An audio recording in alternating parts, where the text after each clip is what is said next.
Be cool, be kind, be classy. The cupcakes so sweet and sexy. Have fun and enjoy the journey. Just have a good attorney. No big whoop, no biggie. She lives near New York City. And not just a YouTube show. When you know, you better grab a straw. Learn about the law. It's cool here in the shade, sipping motions of lemonade. Cool heads will prevail, kindness will never fail. Be classy and vastly wise. Oh, Melanie Little is going live. Oh no, where is Melanie? Follow the island's melody. Is a concert within reach. No surprise, she's at Jones Beach. She heard some music far away. Captain Jack Stack Harbor Bay. He sings and his piano plays. Not all sounds are waterways. Speaking Yiddish or Latin, it's not just for Manhattan. It's for Pilta and Machegas. Ridiculousness that insanus. Oy vey, Marcus. Proset, that's for schmucks. Be cool, be kind, be classy. My cupcakes are sweet and sassy. And not just a YouTube show. When you know, you know. Cool heads will prevail. Kindness will never fail. Be classy and vastly wise. Melanie Little is going live.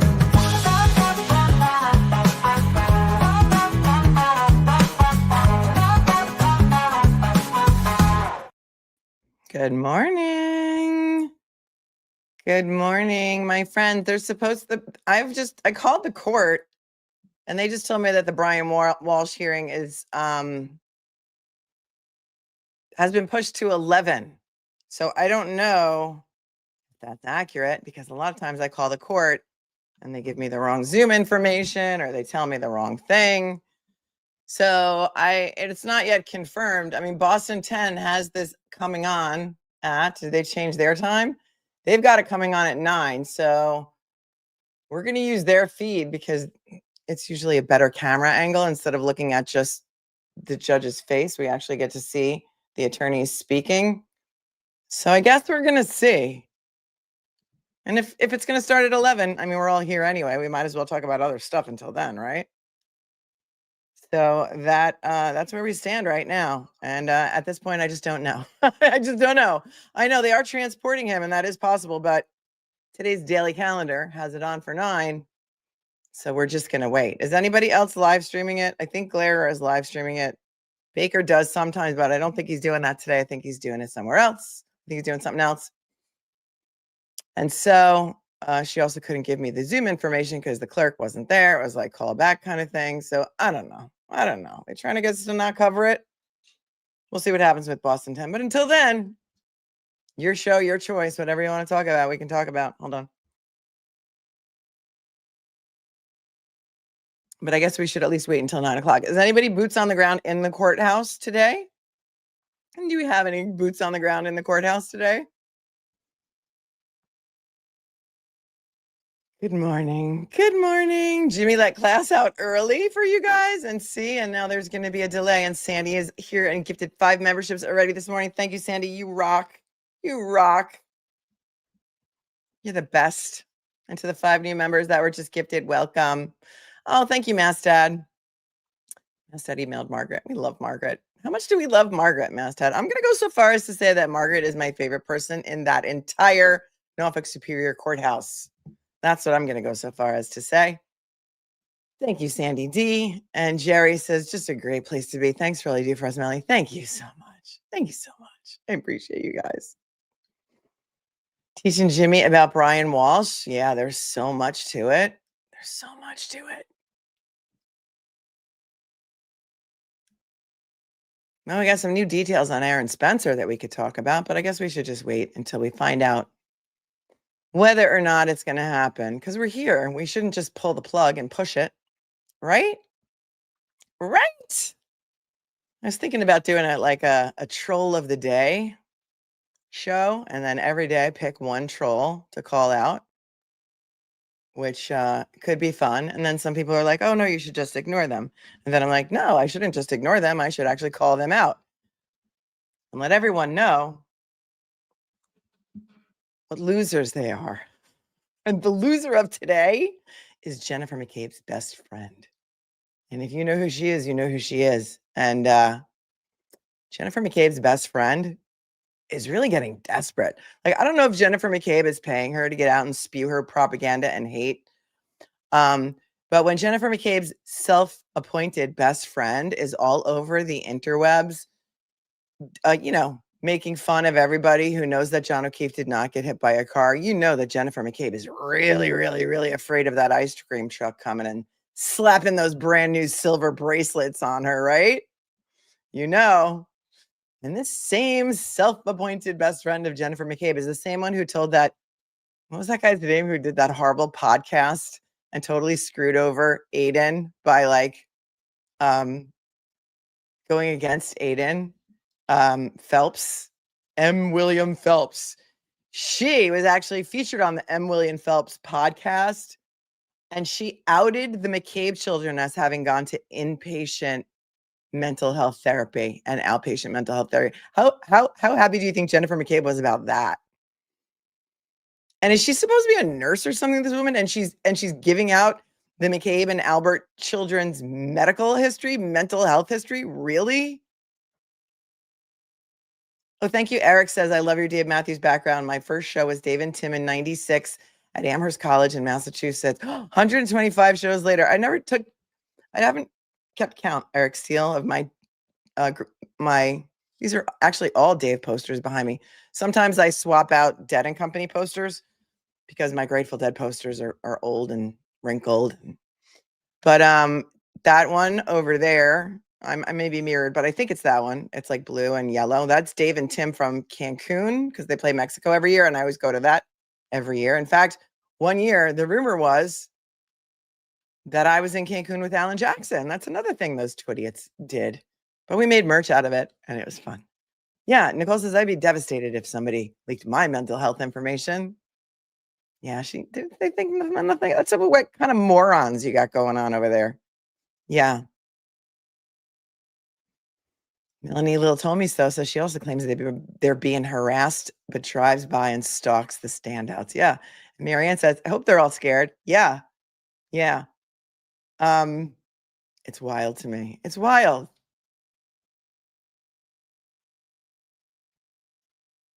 Patrick Noonan. Thanks, Ashley. I did not see that.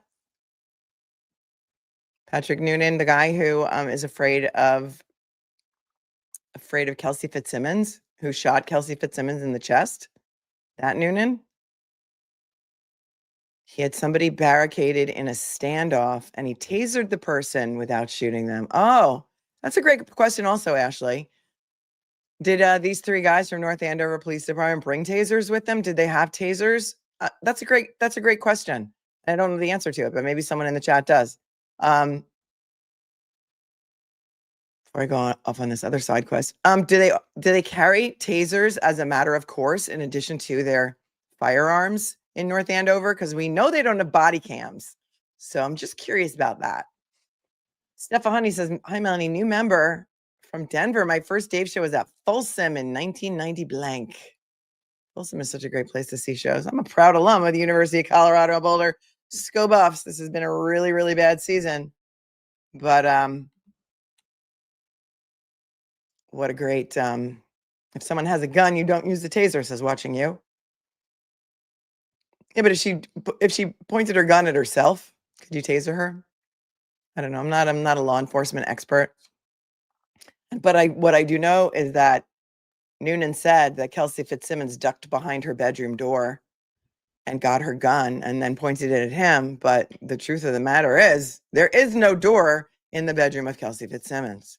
So I have a lot of questions.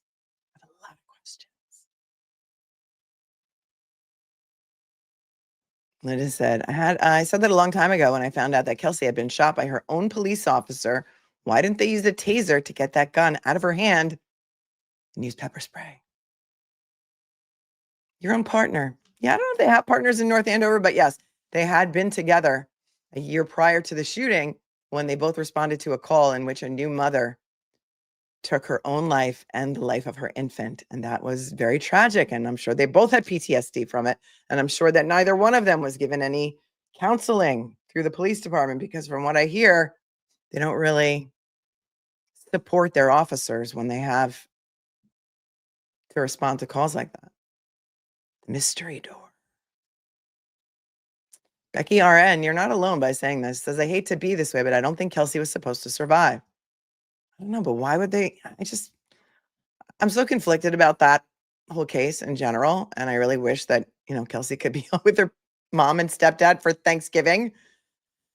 And now that Bradel has asked that it be expedited because he doesn't intend on serving a reply to the papers in the SJC, he's asking that it be expedited, and hopefully they will hear it and rule on it on November 21st instead of waiting all the way until beginning of December.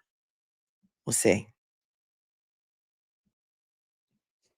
Terry says this. So Jerry Garcia and a guy with a big bass playing at Tower Theater in 1979. The guy with the big bass, was it Rob Wasserman? I don't know if Rob Wasserman was around in 1979, but he does have a big bass. And Jerry Garcia Band was one of my favorite bands to see. And I remember seeing Jerry Garcia Band in, I don't know, like in the late 80s at Caesar's Palace in Lake Tahoe, and it was insane. He had these 3 women who sang with him that were amazing.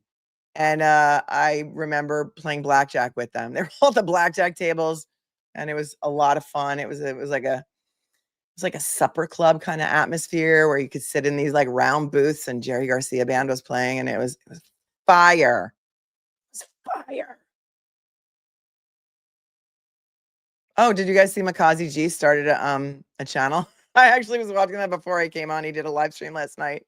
I've known who he was for a long time, and he's a longtime watcher and supporter of the channel. And I don't know if he wants us to tell you his real name, but I only got to watch a little bit of it, and he was all about like people being nice to each other, and I thought that was so nice. That was such a good thing to wake up to after the horrific, nasty thing I woke up to that was posted by Jennifer McCabe's best friend about me. Hold on.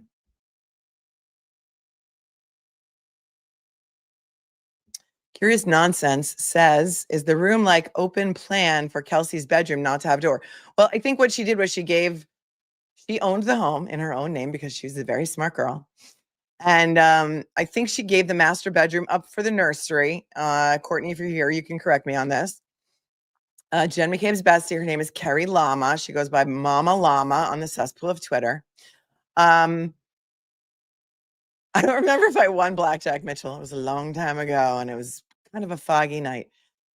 I think that all the doors were taken down because we looked at the Zillow listing. And I also heard from family members that there was no bedroom door in Kelsey's room, not even a closet door, no doors at all.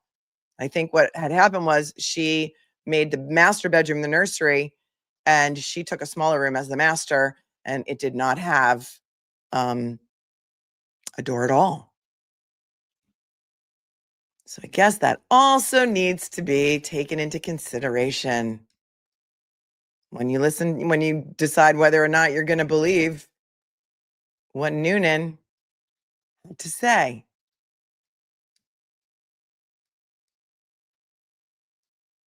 Right? No, he did not have Lindsay Gattuni on as a guest, David, but he should. I wonder if they seem to have a banter about them, Makazi G and Lindsay, right? I think I saw that somewhere. That would be a great guest for him to have, because Lindsay Gattani is telling us everything. Everything. She's got all the receipts. She's got all the receipts. She's got all the screenshots. She's got the voicemail that we played the other day, the voice message from Leah Genduso, which clearly indicates Aiden Carney was set up. And it's a voice memo or voice message that Betterow and Bradel and Aiden have been looking for a long time. It was contained in one of the Betterow letters from September of 2024 or September. It must have been September 20, whenever it was. September. There was a September Betterow letter in which it was pointed out that there was a voice memo that was not turned over in the phone extraction. And they didn't have it, but Lindsay has it, and she posted it. the other day, and now it's public. And it is this woman, Leah Genduso, who's a former law enforcement who may or may not have had a thing with Aiden at one point and hates him very much. I don't know if she hates him more than Kate Peter, but she hates him too. And sent Lindsay an email saying, oh my God, Lindsay, I just thought of something. You should talk to Ken Mello, because if you talk to Ken Mello, that will make you a witness in the cases for the McCabe's and the Alberts and the witness intimidation. And that way he can't talk about you and he can't blog about you and you'll be totally protected, or something as such like that.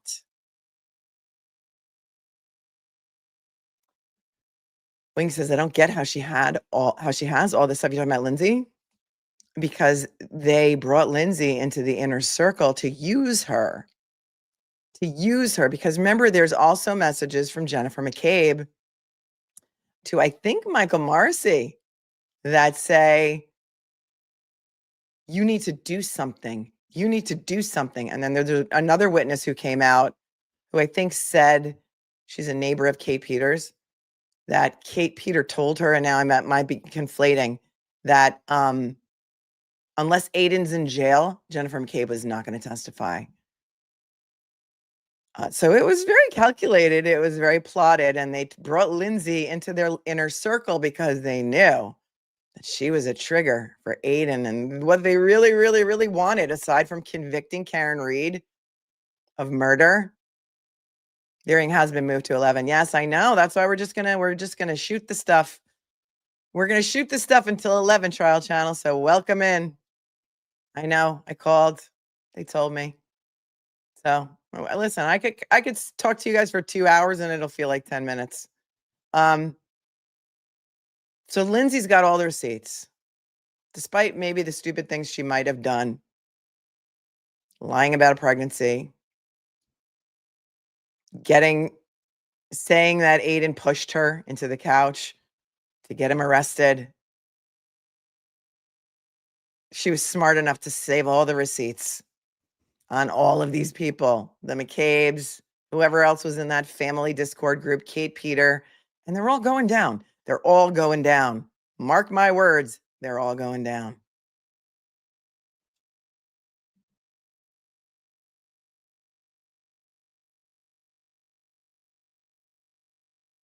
Hang on a second.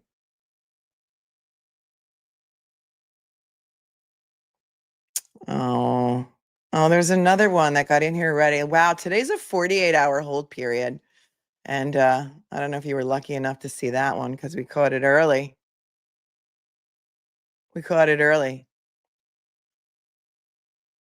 This person says, why are you so angry? Is it because your vajayjay is as dried up and useless as your legal career? Wow. Did you guys see that? See how they come in here?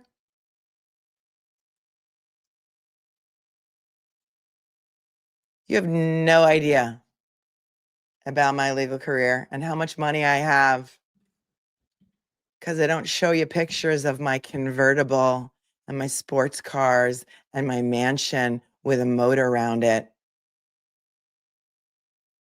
Disgusting, vile humans. And you know what they are?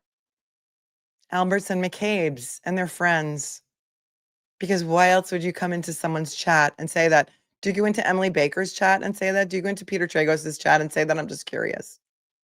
Do you think that you're hurting my feelings? Do you think that you're scaring me? Because you're not. You know what I'm going to do now? I'm going to double fucking down.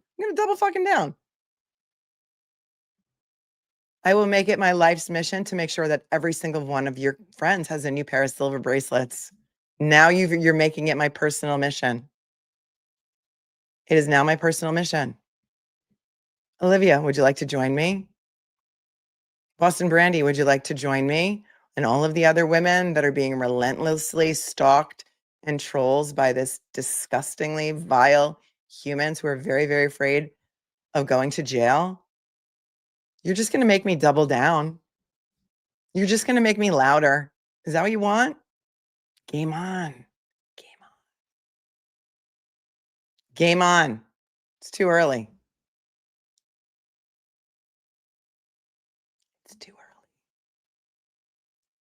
Apparently you know nothing about plaintiff's lawyers. I took on the Catholic Church. Do you think I'm afraid of you?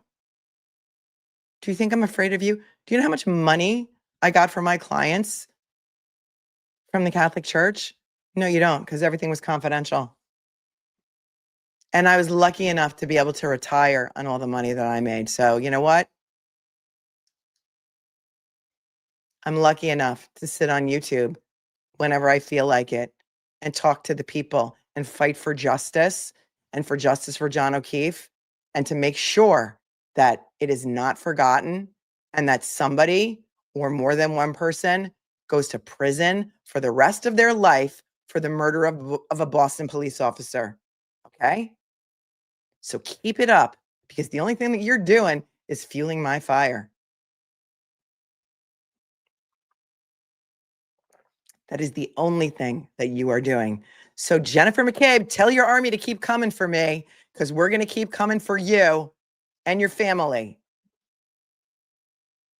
Because John O'Keefe was not hit by a car. A car did not hit John O'Keefe. So by process of elimination, somebody inside 34 Fairview killed him. In my opinion. And if you think the FBI has taken a step back and forgotten about all of you, you're even stupider than we thought. Even stupider than we thought. Is that even possible? Yeah. Worried about everything on Proctor's phone? Maybe. Maybe. We got a loud crowd here. We're almost 4,000 right here, very early on a whatever morning, on a Friday morning. You think that this chat is going to stop until somebody's behind bars for murdering a Boston police officer named John O'Keefe? You're wrong. You're wrong.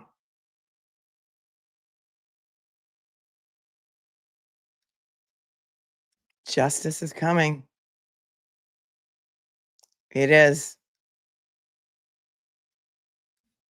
I can't wait. I can't wait. I will sit here on YouTube every single day until it happens. Every single day. You're wrong. You're wrong. Preach it, girl. These people are gross. They're disgusting, and they deserve everything that's coming to them.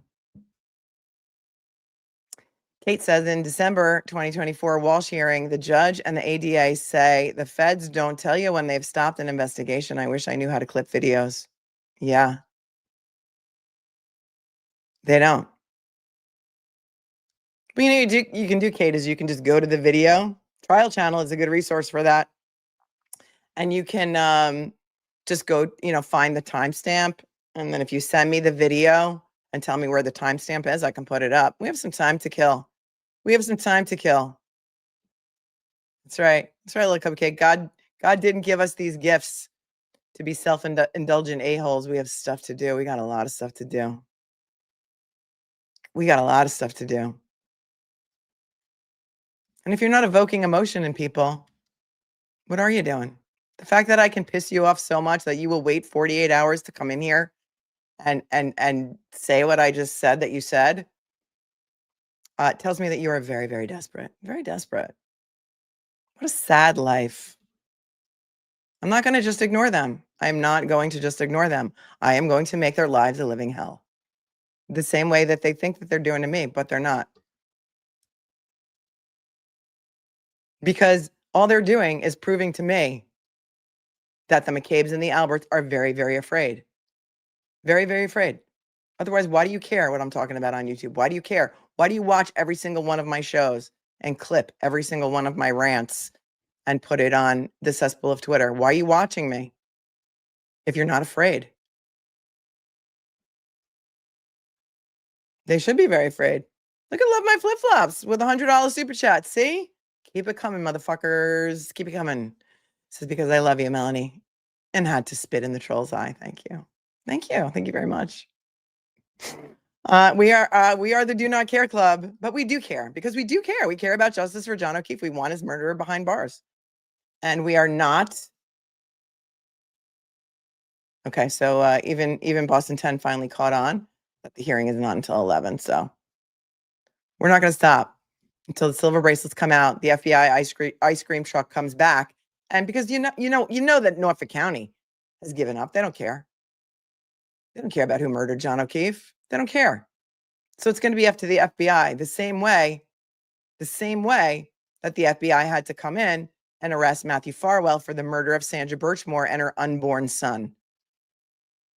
Because Norfolk County does not give a shit. They don't care. Michael Morrissey is also a crook, in my opinion. He's a crook. Michael Proctor did not go to 34th Fairview on the date of the accident. This has to stop. All of these innocent witnesses are being harassed. It has to stop. I'm sorry, in what world does a sitting district attorney do a hostage video like that, release it to the media, not take questions from the media? And where was the media? Did they ask him any questions? Are they afraid of him too? The only person with any cojones over there in Boston in local media is Ted Daniel. He's the only one. He's the only one. The rest of them are a bunch of wusses. Why weren't they knocking on Marcy's door saying, excuse me, district attorney, what you did was completely improper? Why was he out there making a 5-minute video that we rewatched again the other day, defending Colin Albert, Jennifer McCabe, Matthew McCabe as good citizens who were just doing their civic duty?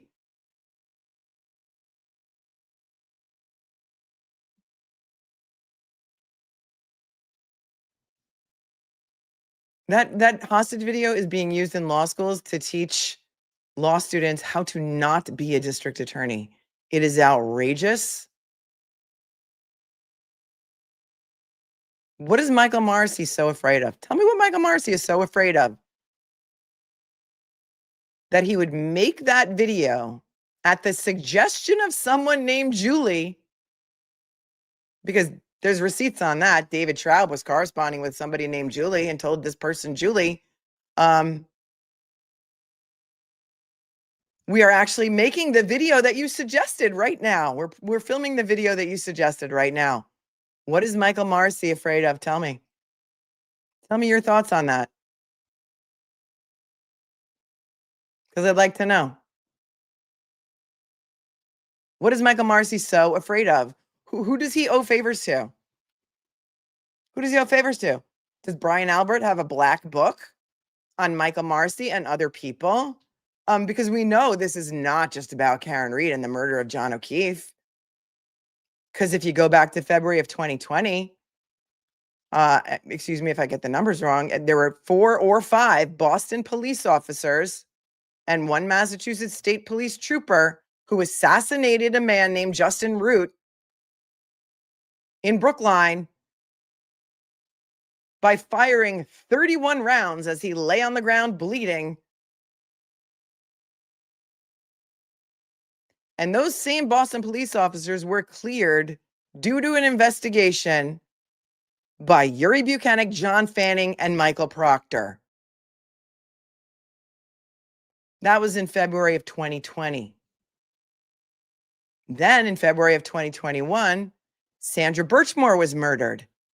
And Fanning, listen for the common denominator here, quickly cleared Matthew Farwell of any wrongdoing, even though there was surveillance video of Matthew Farwell in the lobby of Sandra Birchmore's building, even though she had a fractured hyoid bone and a broken necklace sitting next to her body, which was sitting on the floor with a strap around her neck tied to a doorknob. Matthew Farwell was a Stoughton police officer, and Fanning had been a Stoughton police officer. You want to keep going? Who else is going to be in handcuffs? It took the FBI to come in during the course of the Karen Reed case to finally arrest Matthew Farwell on federal murder charges. And they had to twist it around because murder is a state crime. So they had to call Sandra Birchmore a witness with regard to federal charges. So he's charged with murdering a witness. and the unborn baby of that witness. Where is Massachusetts? Why have there been no state charges brought against Farwell? Well, I mean, I guess the only good thing is that he's eligible for the death penalty under federal law. They won't have enough handcuffs. Didn't Sandra Birchmore also have laundry in the machine and she had been buying baby things? And she was real happy about her pregnancy. And wasn't Guarino involved in that too? And he couldn't find, I don't know, 30,000 text messages on Farwell's phone, but they were all on Sandra Birchmore's computer. And regardless of those text messages in which Matthew Farwell confessed, well, it's a confession, but he was really bragging to Sandra Birchmore about how he took her virginity when she was 15. Looking back on that day fondly, and how he wished he had done it earlier. And she was a child in the Police Explorers program.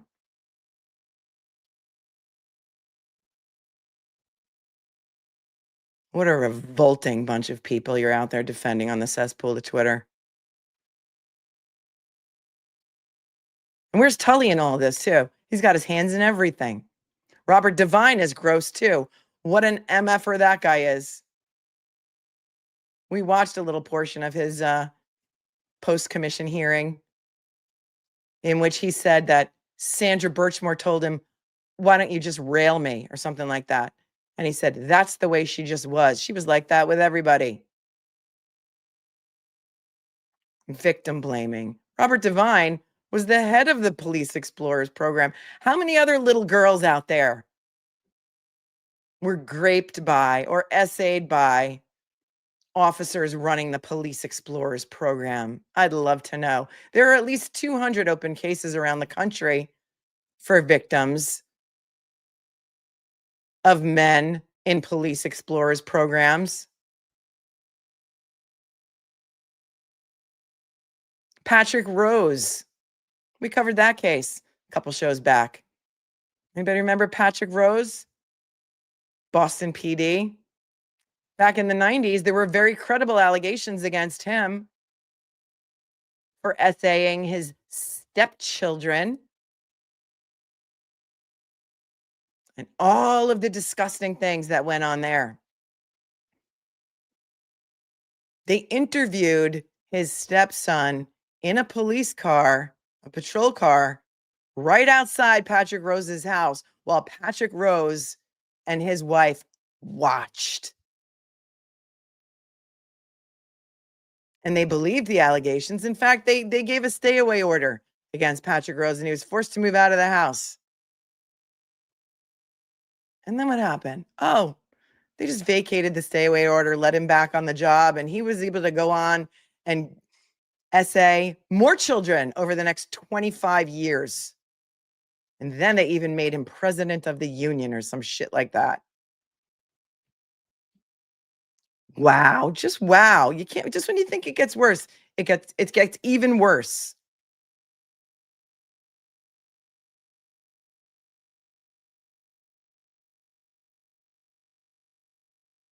It's wild. You can't make it up.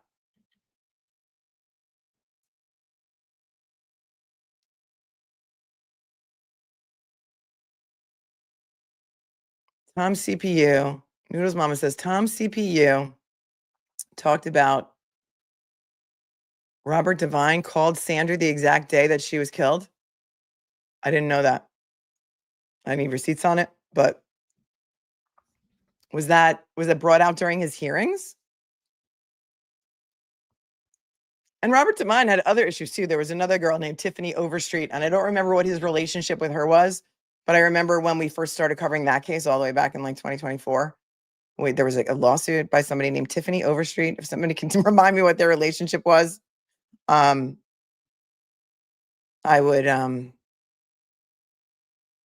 be grateful if you would tell me that, because my head has so much stuff jumbled in it that I just can't remember.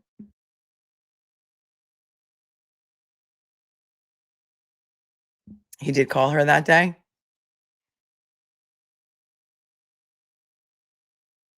Came out during the hearing. He was questioned about it. Yeah, what a vile man he is, huh? After he was, I don't know, let go from was he Stoughton PD also? He became a lawyer, which is so interesting to me. So many predators go on to become lawyers. For example, when I sued the Catholic Church here on Long Island, all of my cases were against the Rockville Center Diocese, which encompasses all of Long Island, Nassau, and Suffolk County. And what I learned through discovery and through the grand jury that was convened in Suffolk County was that the architects of the policy, the what to do policy, when moms or dads would come to the rectory or come to the administration to tell the priests that their son or daughter was being abused by father XYZ, they had a whole policy in place, what to do, how to convince them not to go to the authorities, how to quiet them down, how to shuffle the priest around to another parish without telling the next parish that he liked little boys. Those priests, Monsignor Alan Plaka, and maybe Monsignor Brendan Reardon, I'm not sure if he was a lawyer too, but they were priest lawyers. So when the moms and dads would come in to talk to Father Monsignor Alan Plaka, they didn't know that he was a lawyer too. This is what they do. It's what they do.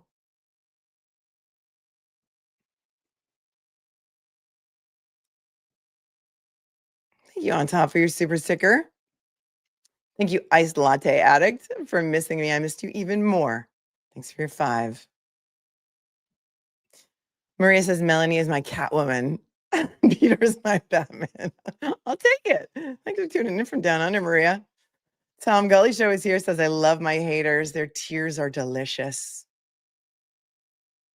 Do you think that Carrie Llama Mama and Jen McCabe are still friends? Do you think that she's trying to get back into Jen McCabe's good graces by just coming out every day and just trolling all the people who know that the real murderers of John O'Keefe are still out there? I wonder if they broke up after she outed her children as needing outpatient and inpatient mental health therapy on the M. William Phelps podcast, 34 Fairview. I don't remember what it was called. I had to suffer through it for you guys so we could talk about it, but it was pretty terrible. Hi, Joanna. Says, I can't wait until the indictments come out. I know. Thanks for being with me for 13 months. And you will be with me until they do. Cosmic Blue says, love you. So F them, disgusting creatures. I know. That's why I think we should just put the focus on them. Thank you, Cosmic Blue. I love my flip-flops again for your 100. You're amazing. She says, us menopausal women have 0 F's to give. Let's F and go. Thank you for being here for 21 months. And it is the We Do Not Care Club. We do not care what you say about us. It doesn't hurt me. I'm rubber, you're glue. Whatever you say bounces off of me and sticks to you. And it just goes to show that if you spend your day crafting videos and pictures and posts of me, you really have no life. You really have no life. And that is very sad. Thank you, Cynthia, for becoming a new member. Indiana Jones became a new member. Welcome. May DJK says, we stand as one. Love you with all of my heart, Melanie. I love you too. Thanks for being with me for 13 months. Gen X Gen says, this is what keeps me captivated by Massachusetts goings on. You can actually see accountability happening, and it's due to the effort of courageous, ordinary citizens. Yep. And I'll tell you something else. The reason that I can speak so freely about this is because I do not live in Massachusetts. I will tell you that if I was a Massachusetts attorney, I would not be talking about this because I too would be afraid of those people. Because look at what they're doing. Look at what Michael Marcy did. How afraid is he to have made that video? What is he so afraid of? Somebody's got something on him, and it goes far deeper than Karen Reed. Could go back to Justin Root. It could go back further than that. Sandra Birchmore for sure, because they still haven't brought any charges. Thanks, Gen X Gen, for your 10. And April B12 became a member. Welcome. I think you're going to like it here. We're just killing time until 11 because they pushed the Walsh hearing until 11. If you're just joining, welcome. Zimmy says, more money. You deserve it. Thank you for tuning in from across the pond. I appreciate you. Anna Bear says, a smaller person would be the first to flip. Oh, you mean like one of the kids? One of the kids. I mean, I thought I've thought for a long time, and I thought when he testified that Brian Jr., my heart really went out to Brian Jr. Poor Brian Jr. Nobody even got home in time for his birthday. I was like, oh yeah, we're going to celebrate Brian Jr.'s birthday. They didn't even get home before midnight to have a piece of cake with the kid. You could tell he did not want to be on that stand, and you could tell that he was not the chosen child. Thanks, Nana Bear. On top says, still have the 10K cash on my own head to any men that can beat me to get to you. We don't lose ever. Oh, you're very sweet. Thank you, On Top. See you 10. Oh, interesting. Thanks, Deanna. Let me just star that. Let me just address that in a second. D. Klein says, I love your snark and how much you do care. I love you. I love you too. And listen, I was so invested in the Catholic Church cases because of all of the victims and survivors that I represented. That was like a 15-year fight. We even lobbied to have the law changed in New York, and eventually they did open up the statute of limitations for 1 year, and then it got extended because of the panty and all. For people who had cases that it was called the Child Victims Act. And so children were allowed to bring lawsuits, even if the statute of limitations had expired. It was more than a 15-year fight. And so when I get involved in something that I firmly believe in, and I'm Catholic, I went to all girls Catholic high school. I was, raised Catholic, and that did not stop me. And I was so outraged by that and by all of the victims and survivors and the stories that I heard that I did not give up. And so that was 15 or 16-year fight. You think I'm going to give up on this? We've only been in this since January of 2024. Thank you, Decline, for your 10. Where is this? Deanna says, why did Caleb from the Norfolk District Attorney's Office walk away from there? I don't know. Caleb Schillender, I guess, resigned or left his position with Norfolk DA's office. He was their appellate counsel, right? And he also sat in court every single day. He was to the right of the podium as we were looking at our screen. I don't know why he left. He maybe he got another job. Maybe he didn't like the shenanigans that were going on. I really have no inside information about that. But Julie says, I bet Caleb saw the writing on the wall. I mean, listen, there's a lot of attorneys who would get the hell out of there and just be like, I do not want to be involved in here. I don't want to be here anymore. This is not the place for me. Adam Lally's been there for 20 years. He's so deep in it, he can't leave. Where else would he go? So I don't have any inside information. But, lawyers leave, they get better jobs. And quite frankly, they're not paying those lawyers at Norfolk County DA's office very much, because I think Adam Lally is making, somebody can tell me what he's making currently. But I think he's making like 140 grand a year, and he's a 20-year senior attorney. Not for nothing, but Boston is a really expensive place to live. I think, in fact, I pulled a chart off of Instagram or something. Boston was like the number one most expensive place to live in the country. It was more expensive than New York City. Yeah. And San Francisco, which is also one of the most expensive. So, I mean, to a lot of people who live maybe in middle America, 140 grand is a lot of money, but I will tell you that in New York, LA, San Francisco, Boston, you can't live on 140 grand a year. Think about that. After taxes, what are you making? And then you got to pay for health insurance, housing, food. I mean, you're underwater at that point, right? Oh, Proctor absolutely made more than Lally, as did Hank Brennan. Way more. Dr. Jen and Tox, it says it's been 1,385 days since John O'Keefe's passing. Thanks for keeping count. And, prayer hands in the chat for the memory of John O'Keefe. He didn't deserve what happened to him. He didn't deserve what happened to him. And if you don't believe that he was beat to death, you don't need to believe me. Believe Andrea Burkhart, another law tuber, who's another one of my besties in real life, because we actually met in real life and hung out together for a whole weekend at Dead & Company in Vegas together. And it was her birthday weekend. And she's a boxer. And she will tell you that the blood patterns on the front of John O'Keefe's shirt are from boxing or being punched in the nose. She's seen it a million times.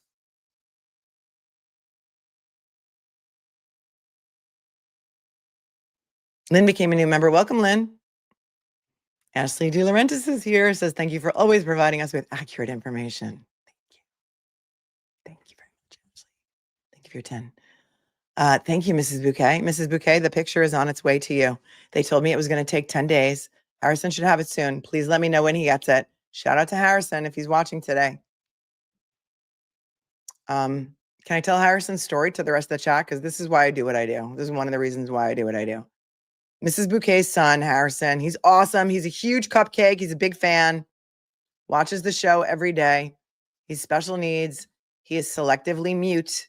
And Mrs. Bouquet told me that when he started watching my show and interacting with the cupcakes, that he began to speak.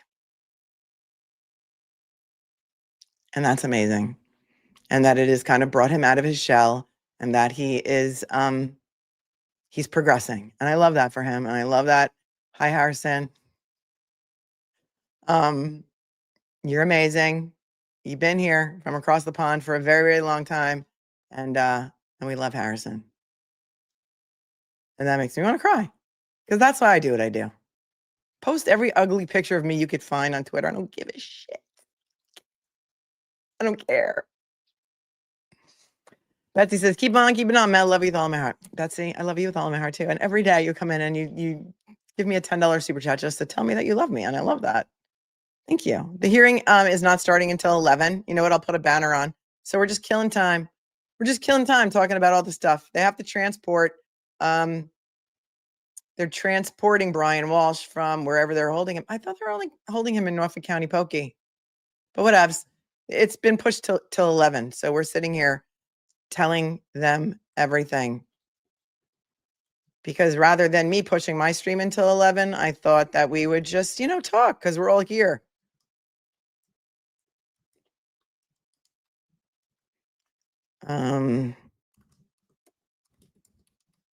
Because I can sit here and talk to you guys for 5 hours at a time. And I often do. Because there's a lot of important things for us to talk about. We went back and watched Karen Reed's original arraignment the other day from February 2nd of 2022. And Adam Lally clearly tells the judge, the world, and everyone that on January 29th of 2022, Michael Proctor and Yuri Bukhenik went to 34 Fairview and began to process. And yet, Michael Proctor said he didn't go there. Michael Marcy said he didn't go there. Yuri Bukhenik says they didn't go there. But unless you're the worst investigators in the world, which you very well may be, dishonorably discharged Trooper Michael Proctor, a disgrace and a stain on the entire Massachusetts State Police organization, an embarrassing chapter in Massachusetts State Police history, according to the head of the Massachusetts State Police. Was it Jeffrey Noble who put that out?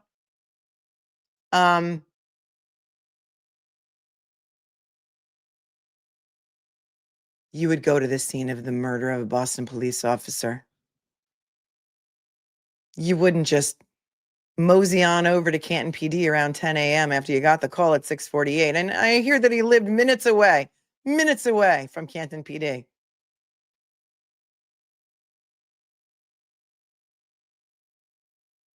He wouldn't go there? Come on. Do you believe that? Do you believe that? But no, they didn't need Michael Easter to testify about police procedure, to tell the jury that,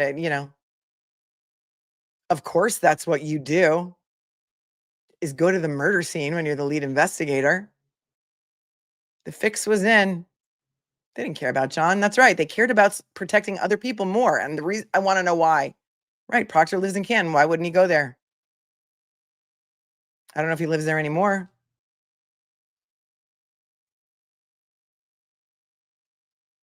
Right. Three Clerk Monty says the response to a fallen Boston police officer is alone enough to know a fix was in. Yeah. Yeah. Not that other murders aren't important, but in New York, when a police officer dies, whether he's on duty or not, everybody responds. Everybody works on it. It gets to the push to the top of the pile. I don't think I'm giving away any secrets here, Scott. And it's all hands on deck. And Jennifer McCabe's 911 call tells you everything you need to know about whether or not she knew what happened to John O'Keefe, her dear friend of 10 years. There's a man passed out in the snow. There's a man unresponsive. You got to get here quick. I think he's dead. I think he's gone. He got out of the car, and then I don't know how long he's been there.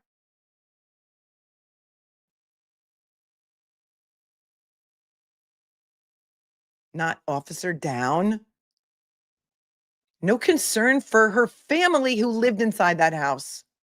What if John O'Keefe, because at that point, Jennifer McCabe allegedly didn't know what happened to John O'Keefe. What if he was murdered by a crazy gunman who also went into the house and murdered her entire family? Did she care? Did she run inside the house to make sure everyone was okay? No. She stayed by the car. She called 911. She yelled at Carrie and Karen to get the F off of him. And she got the ear of every police officer and first responder that came to the scene before she even went in to check on her family. And she wants you to believe that the 507 and 508 phone calls that she made to her sister Coco inside the house that were something like 7 and 9 seconds long were unanswered.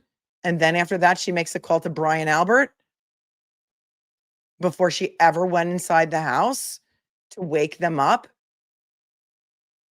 And then she says the dog wasn't there. I went back and watched Brian Albert's testimony yesterday, a little bit of it anyway. And he swears that the dog was in the mat on the bedroom when they went to sleep. And the door was unlocked, right? The front door was unlocked.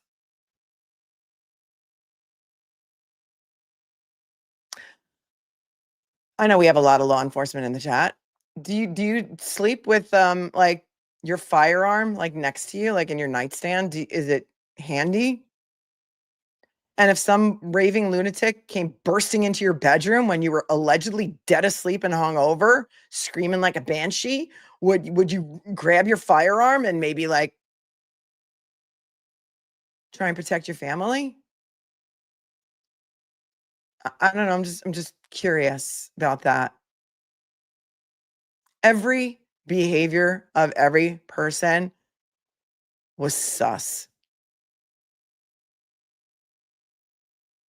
Brian Albert, Jennifer McCabe, Nicole Albert, who looked like a scared rabbit, and then Carrie Roberts, who was just basically used to make a timeline and to tell them everything. Murder Mitten says there is zero chance of a German Shepherd. A German Shepherd doesn't react to everything going on outside. Right. And so why the conflicting stories? Why did Brian Albert say, oh, Chloe was sleeping on a mat in our room? But he did say in his testimony, but she rarely barks. And then Jen McCabe said Chloe wasn't there. So where did Chloe go? Who took Chloe? They lied about Caitlin Albert. They lied about Caitlin Albert. They said Caitlin Albert left originally, and their original story was that Caitlin Albert left around, I don't know, 12:15, 12:30. But the real story came out during trial that she was the last one to leave. A little before 2 a.m. when Tristan had to come pick her up, even though he had to go plowing within the next 2 hours.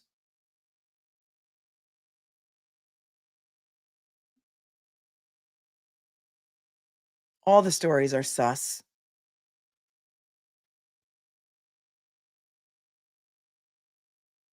Unfit for Normalcy says, I've always had this feeling that Officer John O'Keefe found out some of the illegal things being done by the McAlberts and beyond them, possibly. I feel like he was silenced. Love your strength, Melanie. You're inspirational. Thank you. May we be strong women and may we raise strong women. What's that quote? Hold on. And may we know strong women. May we be strong women. May we raise strong women. Hold on.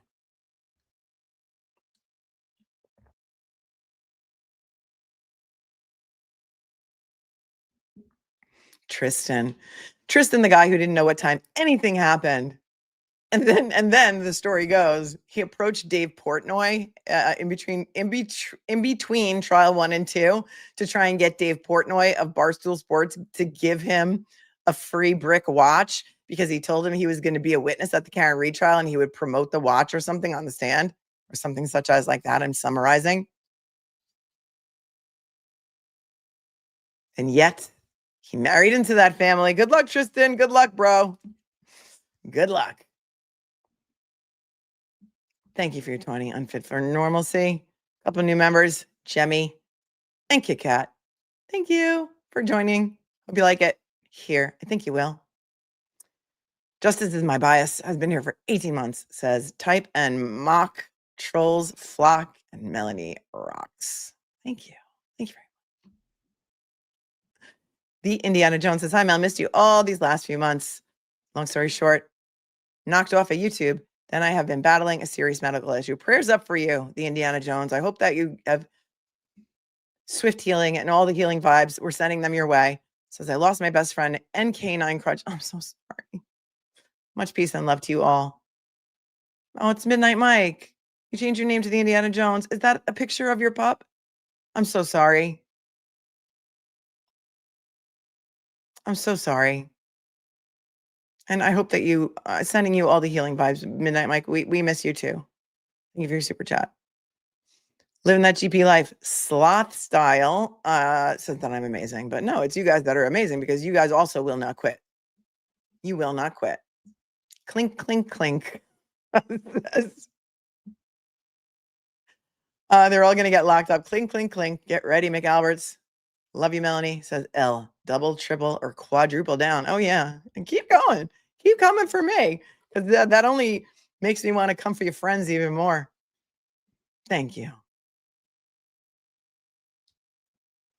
Mama Beth says, you're 100% my spirit animal, Melanie. You go, girl. Love you with all my heart. Oh, thank you for being here for 14 months. You guys are like, oh, geez. JB Guthrie says, love you, girl. I love you more. I love you more. Tennessee Jed. Tennessee ain't no place I'd rather be. What time was Corey's phone meeting with Perkins today? Oh, I do not know. I do not know, but she usually comes in chat. So maybe she will, and she'll tell us because now that this hearing's been pushed till 11, we got at least an hour and 10 minutes to kill. So I don't know what time it was at, what time it was supposed to be, but I'm sure she will come in and tell us all about it. And we'll be all set. Yeah, so for those of you who don't know, Corey Hopkins has been fighting the good fight. She's been doing the Lord's work, and she's been requesting all kinds of things and stuff pursuant to FOIA requests from Norfolk County. Hold on, I don't know what's happening here. I'm a little low in the frame. There we go.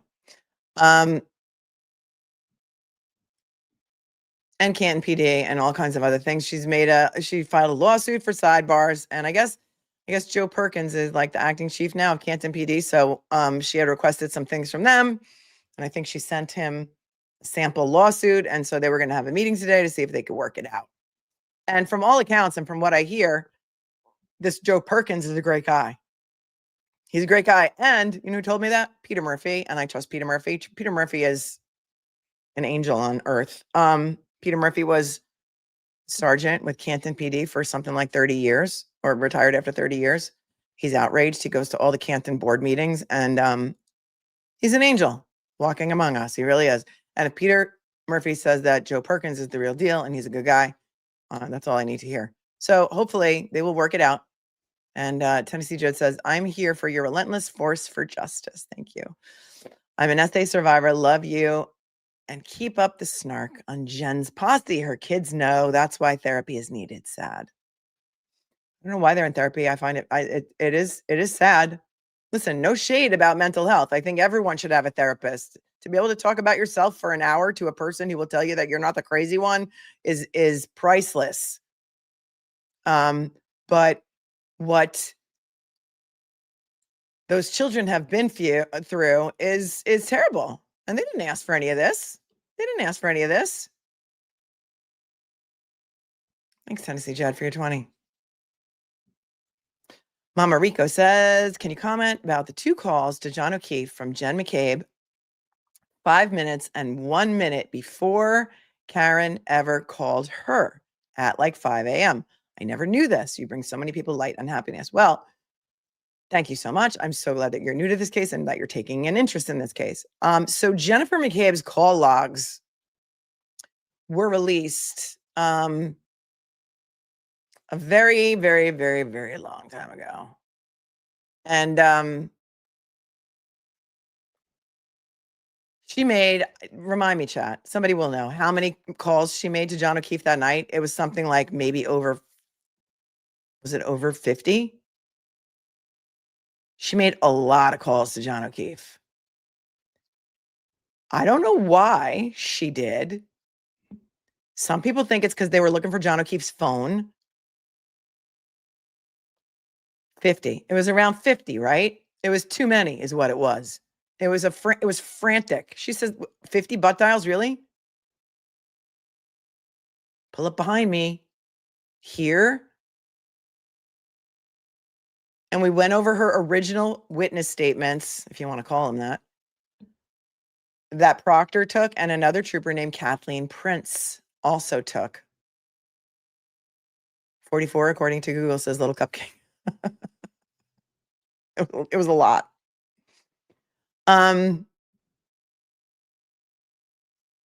said some things that I still stand by. I think for a lot of women in town, I think John O'Keefe was like the guy that they all wanted. I don't know if Jennifer McCabe wanted him or not, but maybe, you know, the Sullivan sisters did, because they had some pretty nasty things to say about Karen. And, you know, it must have been hard to be John O'Keefe's John O'Keefe's girlfriend if you're Karen, because all these women were constantly calling him all the time and texting him all the time. And that's just weird. You just don't do that to someone else's boyfriend. And the fact that I think it also came out that Julie Albert, right? Tell me if I'm wrong. Julie Albert had texted John that night too. Like, are you coming here? Like to the waterfall? Was it Julie Albert? Because it was somebody other than Jen McCabe. And he must have been like the bachelor that every woman wanted. It was just weird. And so she made more than, during the course of January 29th, the early morning hours of January 29th, up until his body was found, she made something like, Jennifer McCabe made something like 50 phone calls to him. And some of them were before Karen ever called her. Is that right? I need the receipts on that. But I think you're right. I would have to see that. But if you guys in the chat, it was Julie and Chris who texted John throughout the day to come out to the bar. Yeah. It was weird, right?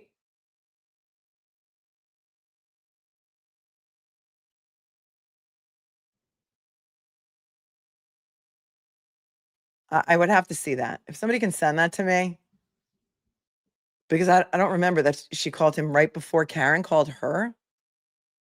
That's even more sus. What does that indicate to you? Consciousness of guilt?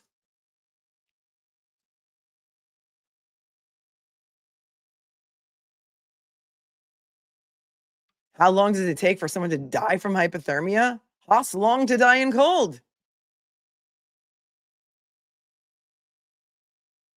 I don't know. If she's Googling how long to die in cold at 2:27, is she calling him before 5 a.m. to see if he's still alive? Or if Google was right or not? Marianne says, I still think Chris Albert was at the house. Well, that's what his original statement says to Proctor. Julie and Chris followed back to 34 Fairview.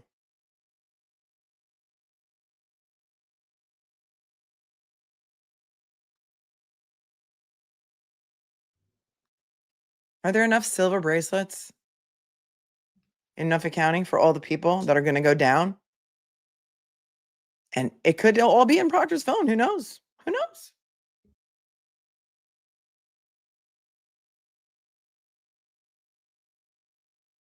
They didn't record any of the interviews. That's right. No chain of custody logs. Wow. We looked at last night. Remember I was telling you before about the Justin Root case where he was assassinated by the police? John Fanning filled out, there's an entire chain of custody log. It's 10 pages long. Because in the real world, Michael Easter will tell you this if he was ever allowed to testify. Anytime anybody touches a piece of evidence, they have to make a log. Who touched it, where they brought it to, who they handed it to. It's called chain of custody. It's basic. They tried to gaslight us in the Karen retrial by telling us that we don't do that. We don't do that here. Well, I pulled up a 10-page receipt last night to show you they absolutely do that. In Norfolk County, John Fanning's name is on it. Bukhenik's name is on it. Proctor's name is on it. DeChico's name is on it. All the same usual suspects. And that goes back to February of 2020 and all of the evidence that was collected in the assassination of Justin Root. So go back and watch that show from yesterday if you didn't see it.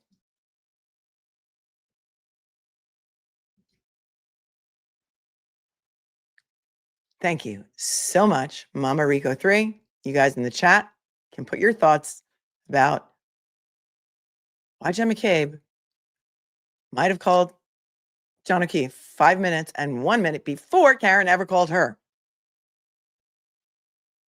And there's another sus story from Julie Albert. Julie Albert says she found out John O'Keefe died because of a phone call from Jennifer McCabe at 4:53 a.m.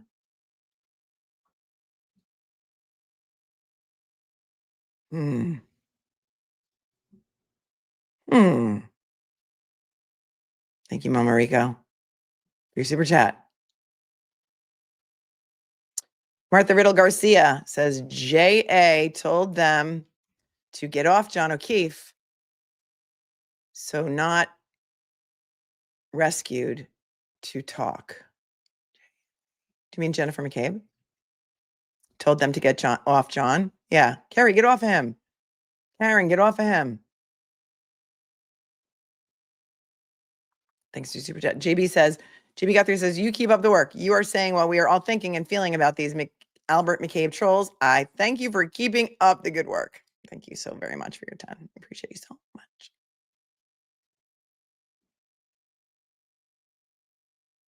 Thanks, Katie Murphy, for becoming a new member. Skybell says, love you, Melanie, when you're on fire for nearly a year. You go, girl. Oh, thanks. Thanks for being with me for 11 months.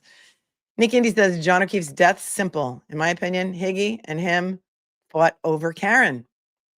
Well, I mean, if you believe what you see in the waterfall video, right, where he's like, I want to take this outside. You want to take this outside?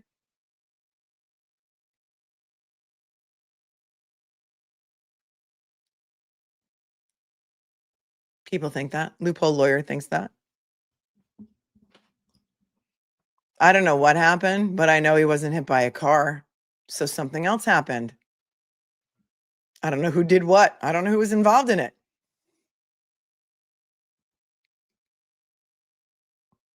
But had nothing to do with Karen Reed. I know that. Lauren Mars says, thanks for keeping me company while I work. I know. I love that. I love that so many of you are working and you have an earbud in all day long. If you're at work right now, and you're listening, put a 1 in the chat. I want to see how many of you are supposed to be working and you got your earbud in. I mean, obviously, if you don't want to get in trouble, don't tell me, but I know that we keep a lot of people company during the work day. Yeah, you guys are working. You're working. I love that. I love it. I love it. I hope I'm helping you close some deals or whatever it is that you're supposed to be doing. Hopefully you're not operating on a patient. Hopefully you can multitask, and you're excellent multitaskers. Thank you. Thank you, Lauren, for all of the other people in the chat. Our boss is in the chat. We're getting fired. Sue became a new member. Welcome, Sue. Nana Bear says, why do you think no one has flipped? Well, we don't know what's happened though, really, right? Do we know? I mean, listen, Brian Higgins is MIA, right? Isn't he like in the wind? He's been ignoring the Alberts since he got his federal grand jury subpoena. And Kevin Albert was texting or had to reach out to him. Why are you ignoring my brother? He's been trying to reach you. They all got federal subpoenas. Did you? I mean, he's kind of like been ostracized from that family. And what's interesting too is that in that hostage video that we watched again yesterday by Marcy, which is only 5.5 minutes long, but it's got so many nuggets, it feels like it's an hour long. He defends everyone except Brian Higgins. Except Brian Higgins. He's defending all the McCabe's and all the Alberts and Colin Albert. But he never defends Brian Higgins. Do you think Chief Kenny Berkowitz died with all the secrets? Because Higgins and Kenny Berkowitz were good friends. That's why allegedly Brian Higgins had an office at Canton PD. And it's gone now, but at Kenny Berkowitz's retirement party, Brian Higgins gave a speech and he said something like, hey, if you want to hide a body, Kenny Berkowitz is your guy. And they cut that part out of the speech that's out there on the internet. And who told them to cut that out? But it used to be out there, right? Laura Davidson says, Melanie, you make 400 miles seem like nothing. I love that.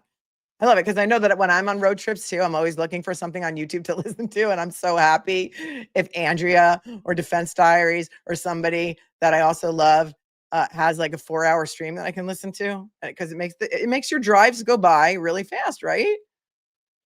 And I know you're yelling back at me in your car. You're answering all my questions in your car.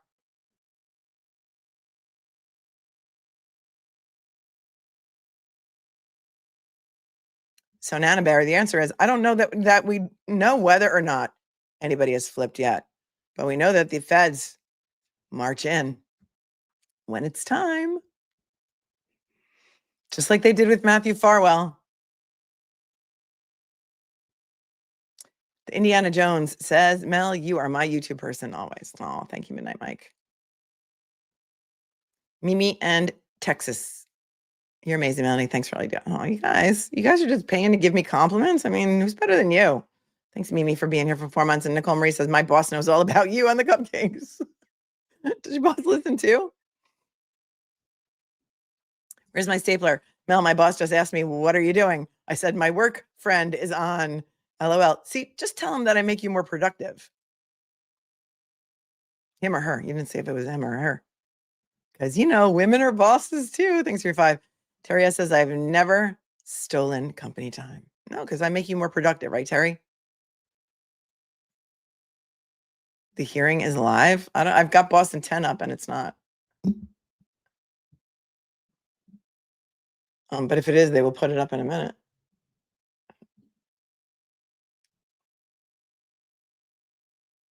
Who said it's live? If it is, then we'll push back. But when I called the clerk, they said it was on at 11, on for 11 o'clock.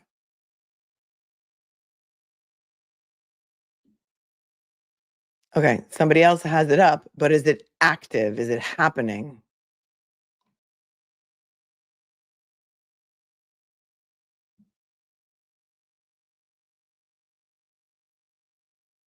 Because we can rewind it when it's on YouTube. We can't rewind it if it's on Zoom.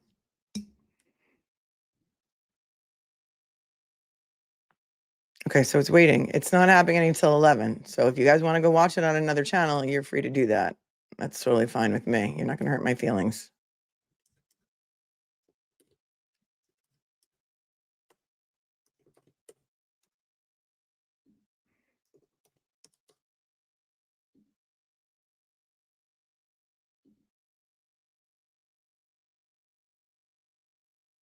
Oh, they've got Brian Walsh's face on the thing.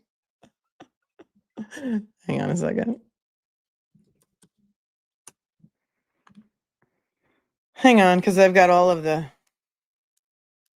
logins for all the courtrooms, but I may not have the right one. So hang on one second, and I will call the court. Hold on.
Well, the clerk just told me that they're not using Zoom today. Okay. But it looks to me like Young Jerks has it up. But this is what News 10, Boston 10 has up so that you're not thinking that we're missing anything. And I'd rather use their feed anyway.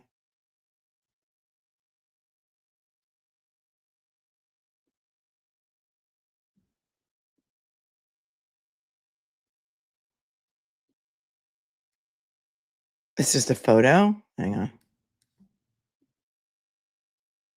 Yeah, it looks like a still photo that he's got up. So I appreciate that you guys are trying to help, but I've got the feed up and the court clerk just told me that they're not watching Zoom. And I don't know if that's a still photo of Brian Walsh because my understanding is that he's coming into court today. So we're just going to wait for the Boston 10 feed. How does that sound? I promise you that when it does start, I will put it up for you. Promise.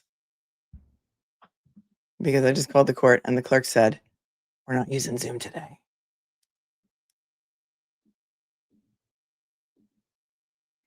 Yeah, yesterday we also covered that the Karen Reed juror is writing a book. The foreman is writing a book. And he said he thought all the witnesses were liars. After Timothy Nuttall, he said, I couldn't believe anything that happened after that because that guy was a liar. He told us everything. Toasty Bun says, female machinist here in Milwaukee. Listen to you every day at work. We are allowed. Oh my gosh. Listen, if you're operating machinery, I don't want to cause any injuries because sometimes I make jokes. And just like I don't want people to fall off any scaffolding. I don't want anybody to fall off any scaffolding. So please use all of your safety equipment and do not get injured because I make you laugh. Thank you. That's what I say to my 18-wheeler friend. Don't crash your car or your truck because I make a joke. I feel bad. Here for Humanity says, I just emailed you Jen McCabe's call logs. Well, here we go.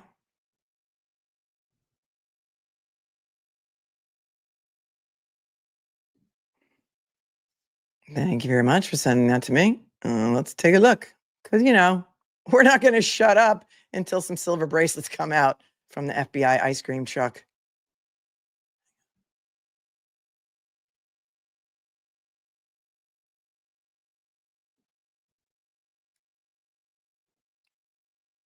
Let's see.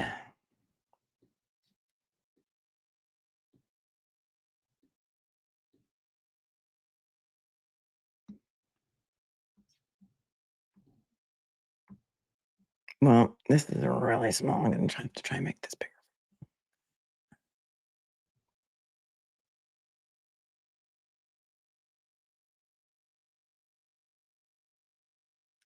Shout out to whoever made this chart. That's too small.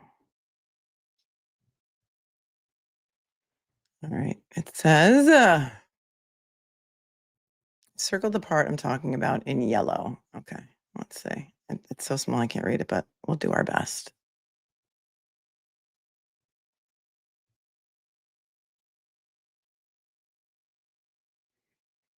Okay, so there's outgoing calls to John O'Keefe at 4:59:26 a.m., 5:04:03 a.m. Karen Reed calls her at 5:05:01 a.m. Was that the first time Karen Reed called her, though?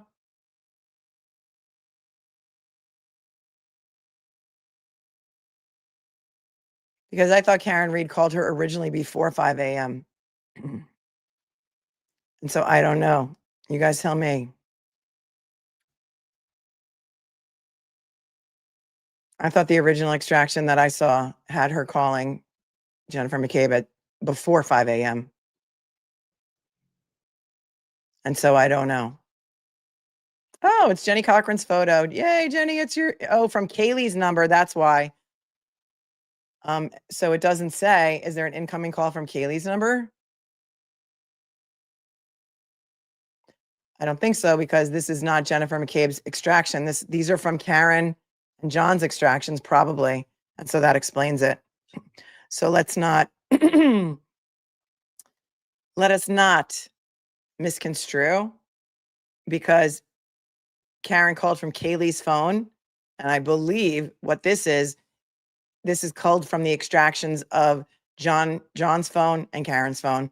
So I don't want to spread any misinformation, because I do think that she received a call from Karen on Kaylee's phone before that. So I don't want to run off on any conspiracy theories on that. On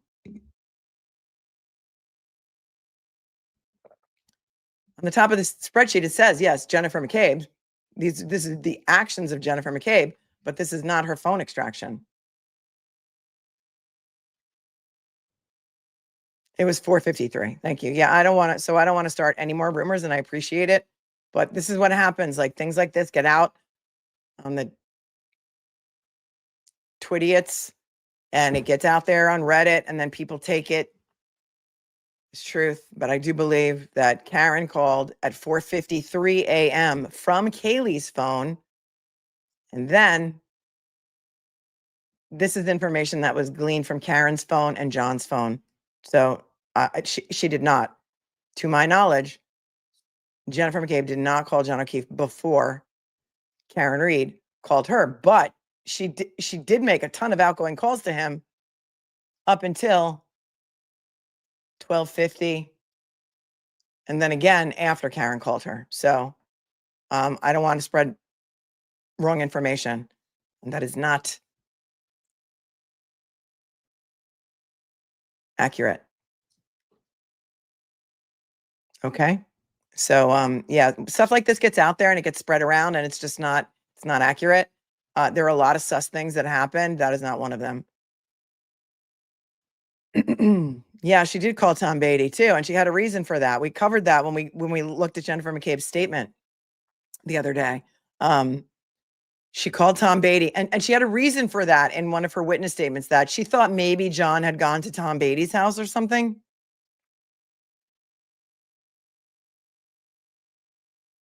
So there's that. Right. Julie did testify that she found, or I don't know if she testified about it, but it was in her witness statement. See, this is another thing that I don't want you to get confused about. I don't think she testified about it, but she did in her witness statement to Proctor say, Julie Albert, I found out that John was dead from a 4:55 a.m. phone call from Jen McCabe. Because again, Karen called Jen from Kaylee's phone at 4:53. Okay. It's not an actual extraction. It is a chart that someone made using something like a spreadsheet program. Okay.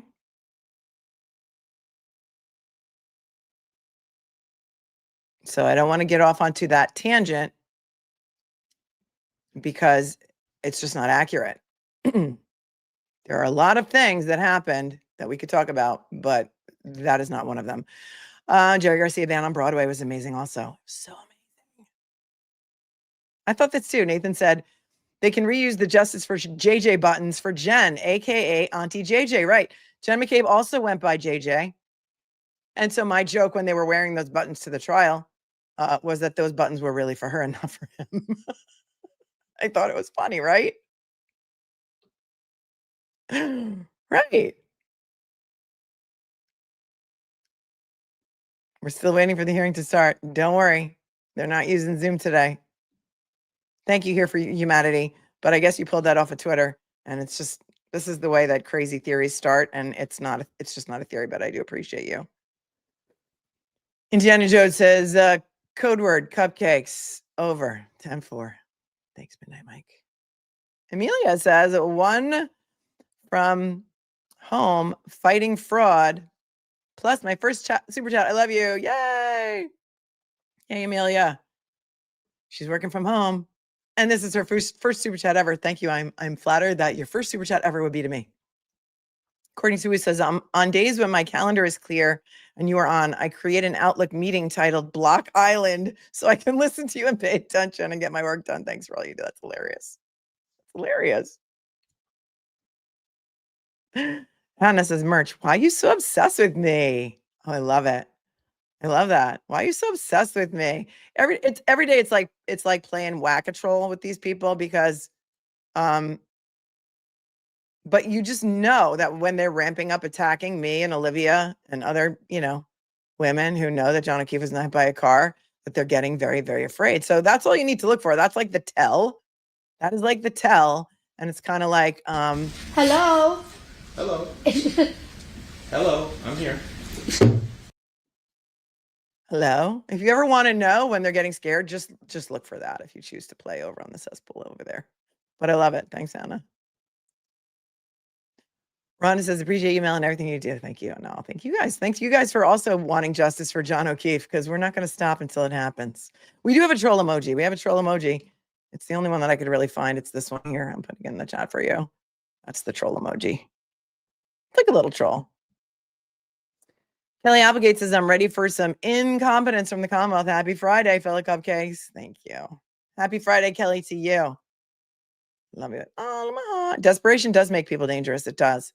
It does. So if you ever are curious about something that they're very, very afraid of, and they're attacking me or Olivia, go back to whatever it is. The last thing that we said is, you know that that's what they're afraid of. It's crazy. Oh, did Cardi have her baby? Did Cardi have her baby? I did not see that.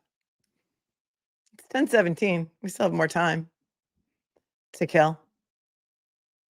It's not really killing time. It's just, just sitting here waiting for the bracelets to come out.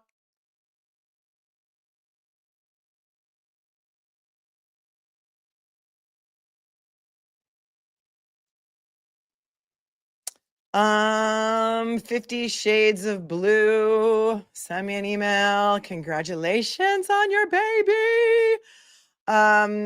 You can use WeTransfer. It's free. WeTransfer is free. Thank you, Rebecca, for your Venmo. Says your beauty and kindness shine brighter than all their new silver bracelets. Funny, they actually believe their words bother you. Little do they know. Well done, Rebecca. Well done. Thank you.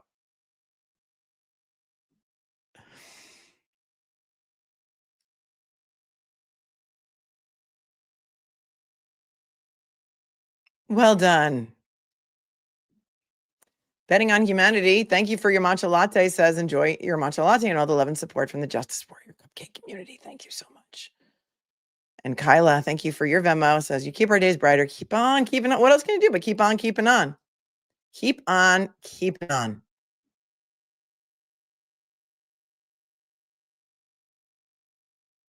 Oh, hold on a second.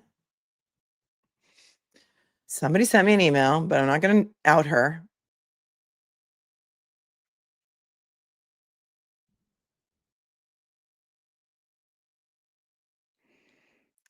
Oh, this is very interesting.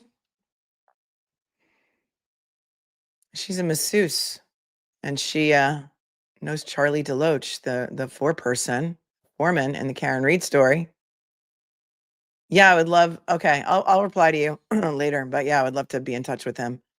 I would love to. I would love to talk to the foreman of the jury, and I would love to help him promote his book that he's writing. Because I promote Howie Carr's book because I loved Howie Carr's book. It's amazing.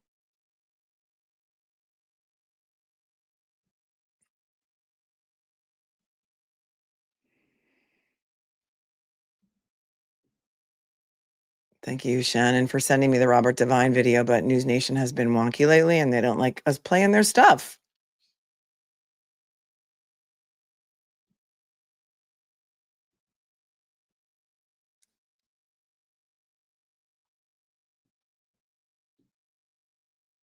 Oops. Let's see. Hold on. You guys are sending me a lot of stuff here.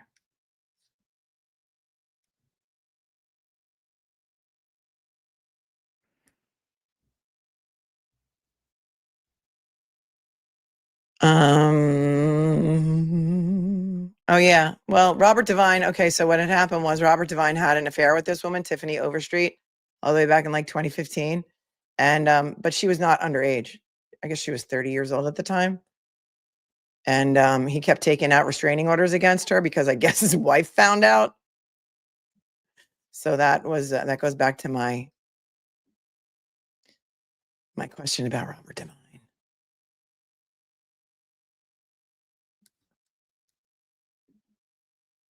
Yep. Oh, please.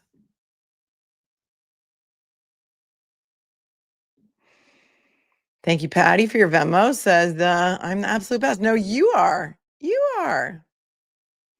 And Susan, for your Venmo, just says thanks for the show. Thank you, Susan, for watching. You're amazing.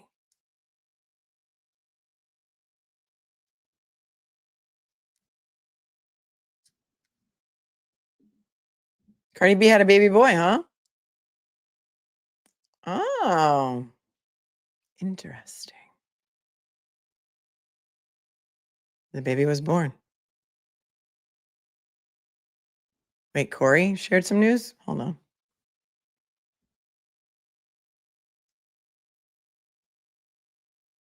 Hold on.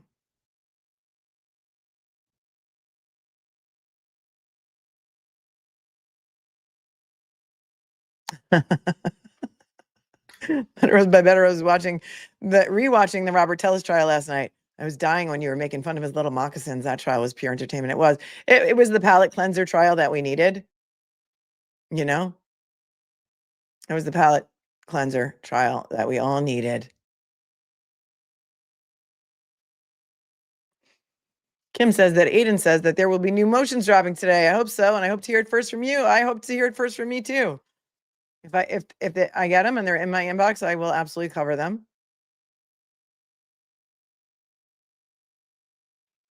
Oh wait, Corey, and there's something that Corey said, and I have to go back and find it. So hold on. Do you think Cardi B said hello when the baby was born? Maybe.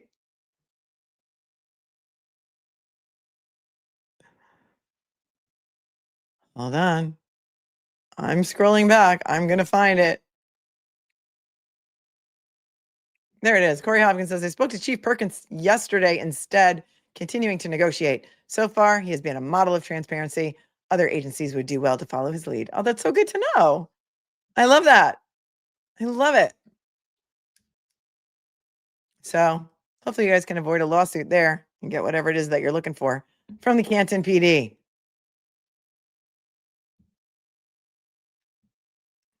Yo, everybody hit the like button. Oh yeah, Boss Baby's cheap Nikes. Remember that? We have a Boss Baby emoji for him, Robert Tellis, and then we decided to use it for Hank Brennan because he was always whining. He was always whining.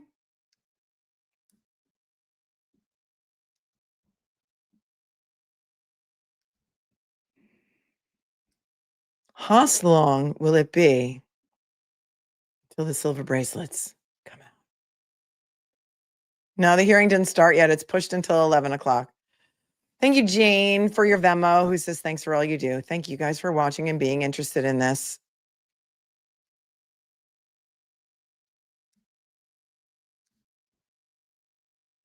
Oh, and Elaine, thank you very, very much. Elaine sent $100 and she says, what a way to end a hell week over here. Hair on fire. Self-employment is not for the weak. Thanks for all you do. Yeah, self-employment is not for the weak. Thank you, Elaine. Thank you for all that you do for this channel. And you're amazing and very, very, very generous. What should we do to kill the time, you guys? What should we do? Should we,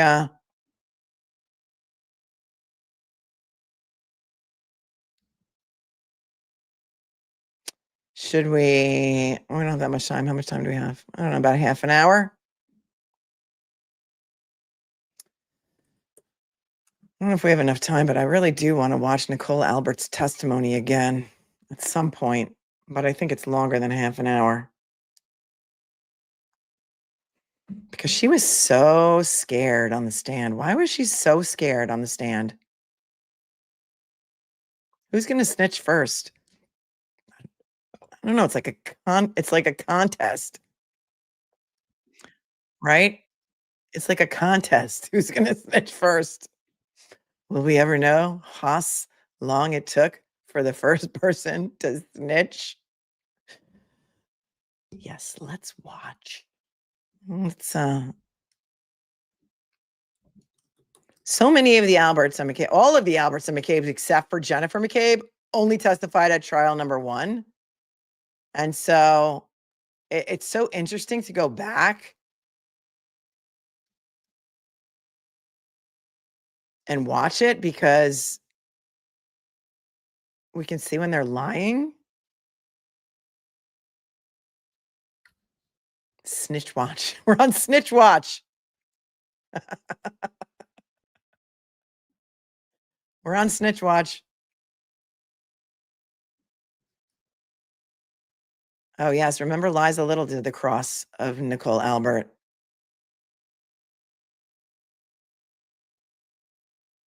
Well, but you know what? It's an hour and 20 minutes long. And so we can't just do a half-assed job. So let's do this.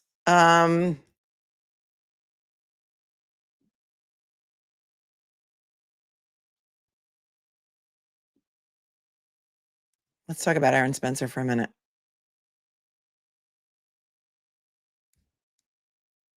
I have the filing on this, which we can go over later, but right now we'll pull up the article and we'll read it together. They're doubling down in Arkansas. I really, really think they do not want Aaron Spencer to be their next sheriff in Lonoke County, Arkansas. Is everybody familiar with the Aaron Spencer case, or do you need like a brief overview?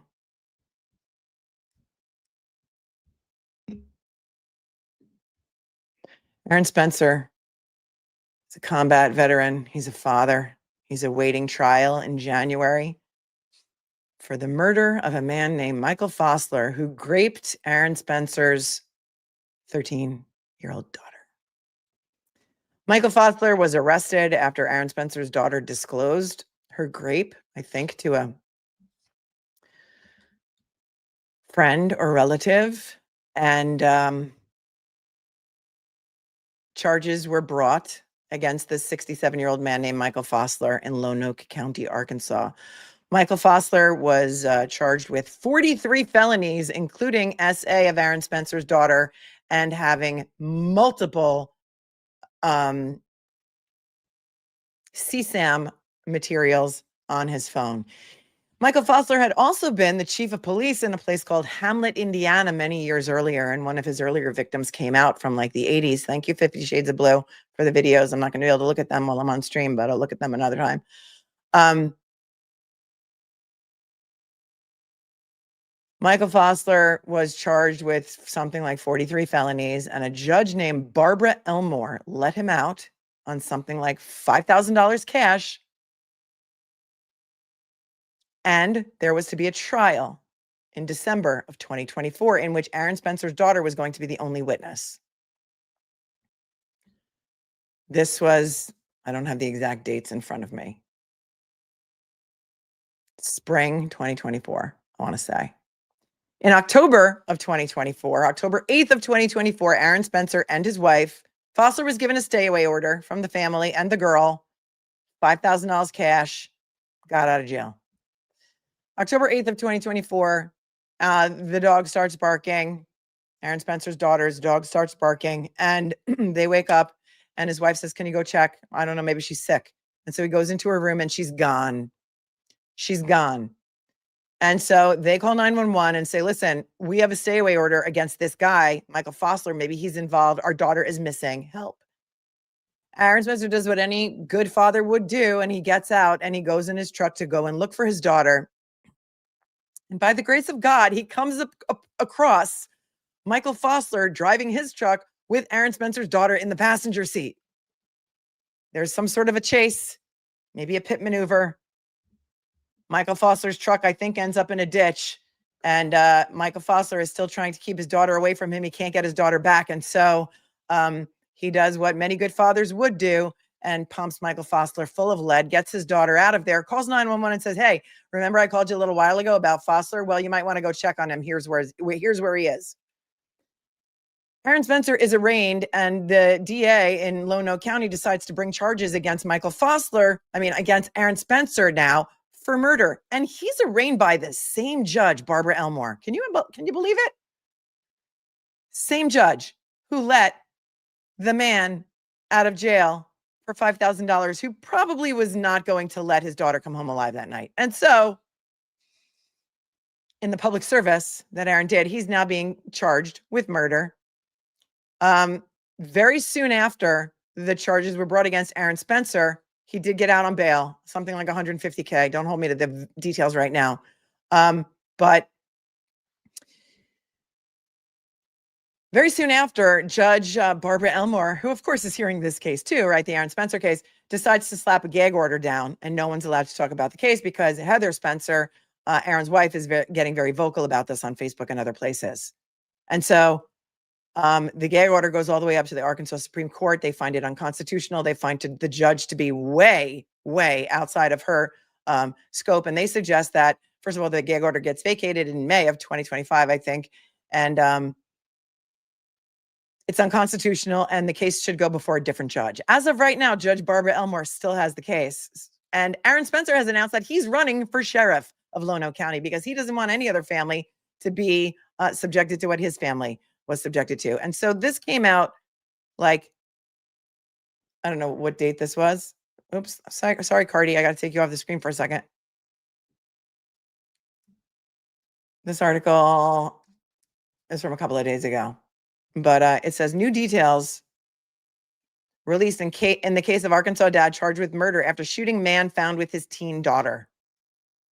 Prosecutors released new details in the case of Aaron Spencer, the Arkansas man charged with killing a man who he found in a car with his then 14-year-old daughter. Lono County, Arkansas.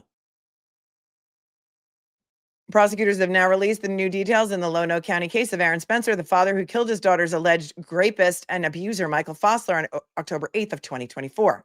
The details were released in a filing from the prosecution that was a response to an October 1st filing from Spencer's attorneys.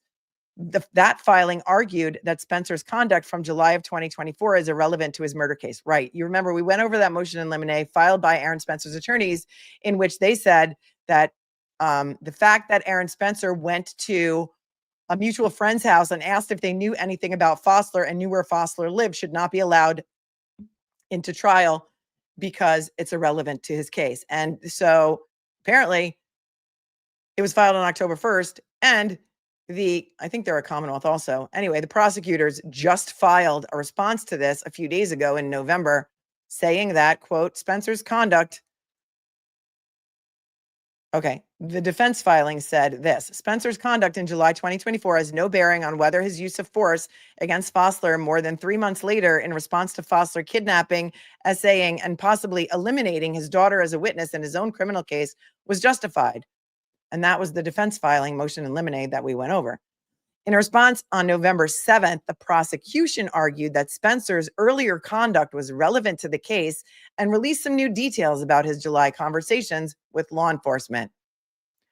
Quote, the evidence the defense wants to exclude regarding Spencer's statements, wherein he clearly indicated he did not wish police involvement in his daughter's rape investigation, his implicit comments that he could take the law into his own hands and not be charged with a crime, are directly related to his actions on the night of October 8th of 2024, the prosecution wrote.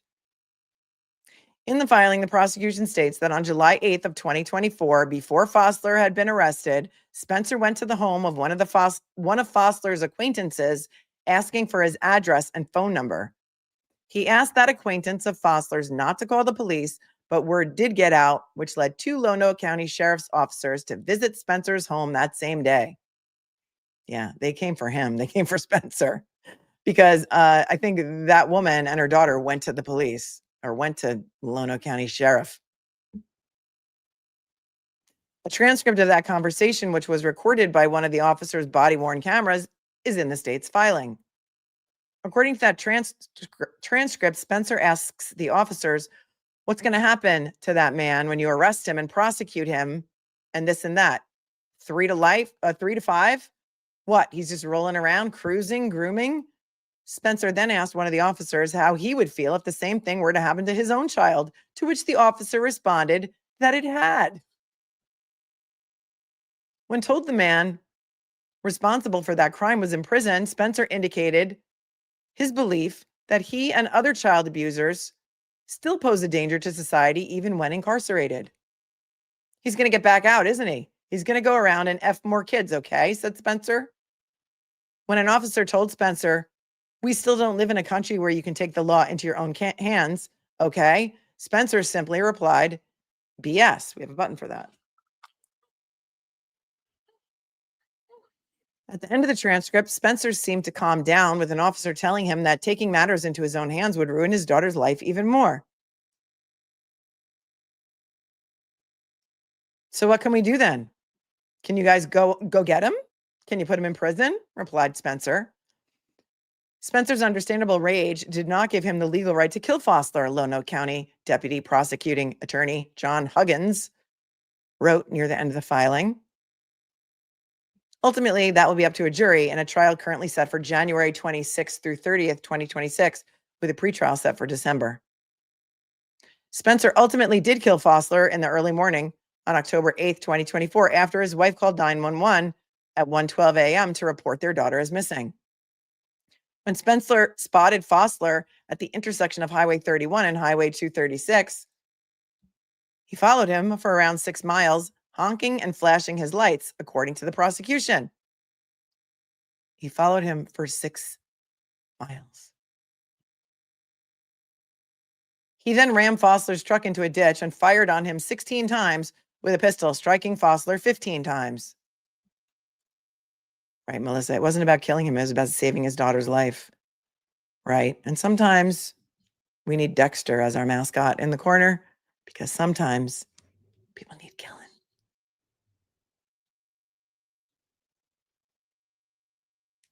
He then pistol whipped Fossler in the face before calling 911 at 1:34 a.m. and stating, "Michael Fossler is effing dead on the side of the road for trying to kidnap my daughter. I had no choice." Huggins wrote that, in his view, Spencer did have a choice and could have called 911 instead. Spencer has stated he was driving too fast to unlock his phone to make a call, but the prosecution states that he unlocked and used his phone between the time his wife called 911 and the time that he killed Fossler. Fossler had been arrested on July 11th, 3 days after authorities discussed the case with Spencer. He was then released on bond and had been awaiting trial on charges of 4th-degree SA and sexual indecency with a child, among others. Yeah, interesting how this article doesn't say that he was arrested on 43 or 47 felonies. I forget how many, but it was a lot. He was then released on bond. Right. How much bond was it? $5,000, $2,500, something like that. He was then released on bond and had been awaiting trial on charges of 4th-degree SA and sexual indecency with a child, among others. Yes, that's right. And she was the only witness. So do you think that she was going to live through the night after being kidnapped by that guy who used to be the police chief of Hamlet, Indiana? While awaiting his own trial, Spencer is currently running for Lonoke County Sheriff, a campaign that has attracted thousands of likes and shares on social media. Quote, "Through my own fight for justice, I have seen firsthand the failures of law enforcement and in our circuit court," Spencer said in a video last month where he announced his campaign. If convicted of second-degree murder, Spencer will be unable to serve as sheriff. Spencer's attorneys reached out to us on Thursday evening, and they said they would like, they said they will file a legal response on Friday. Oh, okay. So we have those papers to go through as well, or we will. That is something that also outrages us. And we're also looking for justice for Aaron Spencer.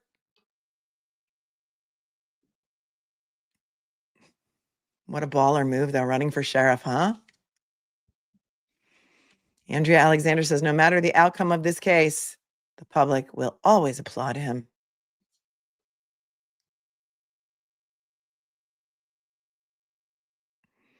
They did call. He did call 911. Custom Shadow says, vigilante justice isn't the way to go, but how can anyone see this as anything but self-defense, defense of your child? I can't imagine any parent not taking extreme action. Well, also, he was in the commission of another felony, Fossler. He had kidnapped his child. It wasn't as if Aaron Spencer just went to his house while his child was at home and killed Michael Fossler that way, right? This guy was in the commission of a felony, and he was in defense of himself and others, which is what the self-defense law states. And so that is justifiable homicide, right? We'll see what a jury in Lonoke County does with this, but it's interesting that the DA is doubling down because they really, really don't want Aaron Spencer as sheriff.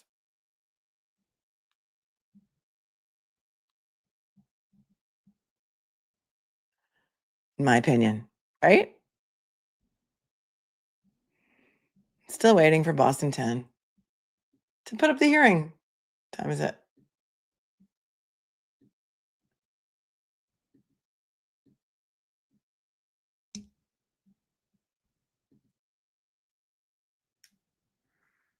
It is 10:41. We have until 11.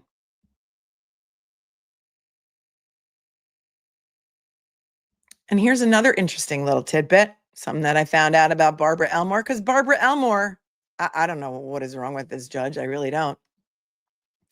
But let me just go back to my notes on this because I want to get this one right.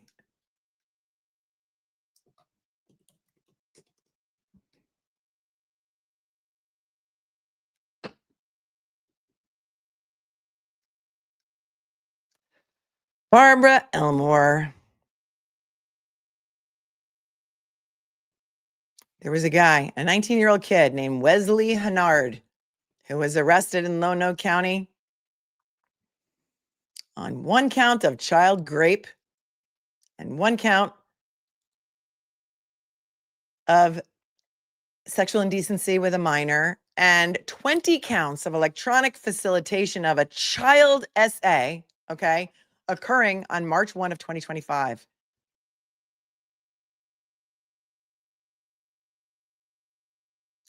She let him out, Wesley Hennard, on a small amount of bail. Everything is sealed, so we don't know how much bail it was. Let him out. And then on October 27th of 2025, that same guy, Wesley Hennard, 19 years old, raped a child in Pope County while on pretrial release. And Pope County, Arkansas, is holding Wesley Hennard on $500,000 bail. So because of Judge Barbara Elmore, that man was allowed to go rape another child. So if you think in any world that a Lonoke County jury is going to convict Aaron Spencer, you would be wrong.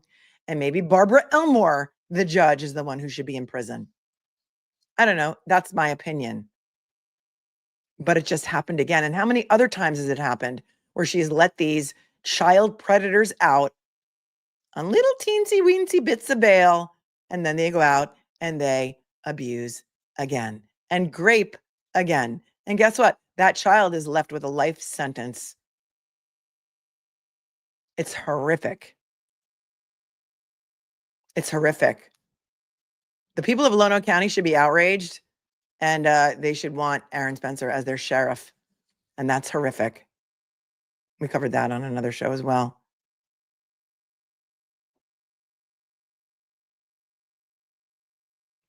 Julie says there's no rehabilitation for those kind of living creatures. Yeah.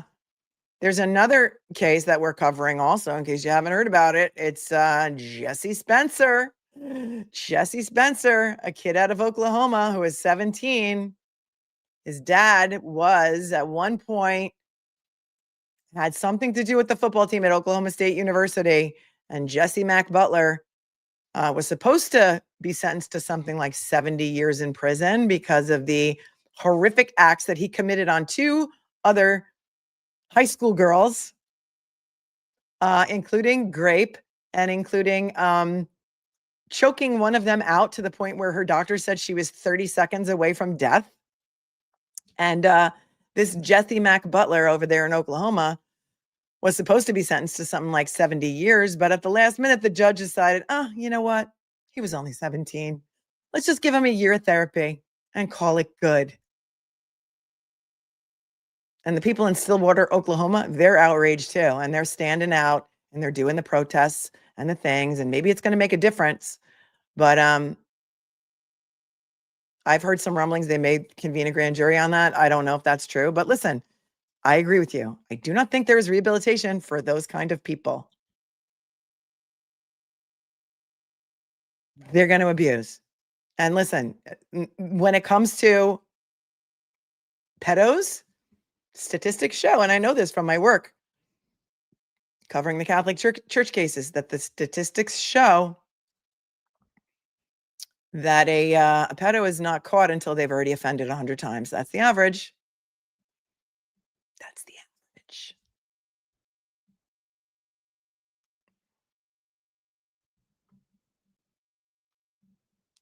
Hold on one second.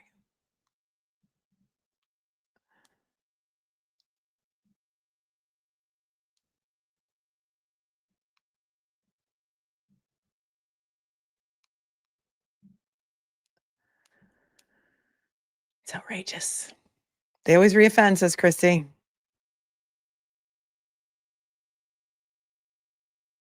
Being troubles here. He says they don't stop after being caught either. Right. Look at Wesley Hennard. It happens everywhere. It's not just Arkansas and Oklahoma. Wasn't there a chief of police in Massachusetts just arrested for soliciting S-acts in like the parking lot of like a police department? It wasn't a child, but I don't know what's happening in our country, but you need to talk to your kids about it. It's a hard conversation to have, but you need to talk to your kids about it.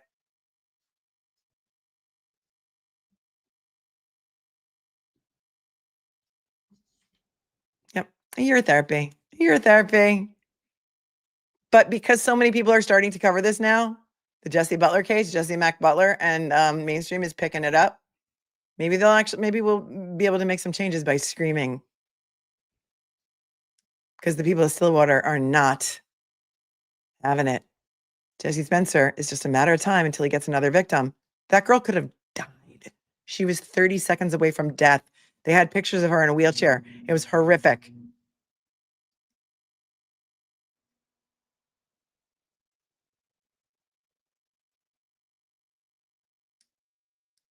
Horrific. No, it's Jesse. It's Jesse Butler. Nurse Jones, Jesse Butler.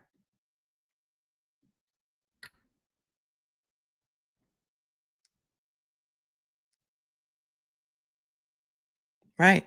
Cheeky Accountant says there's a reason Chris Hansen is still going strong, catching predators. There's just so many.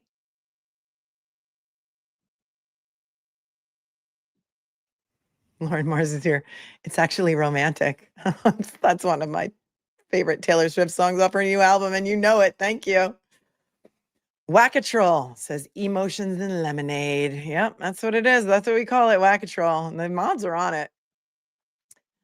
A beer blower says, I love that. Hello. I want it for a ringtone. It cracks me up. It will never not make me laugh. I find it very funny too. Cardi B's hello will never not make me laugh.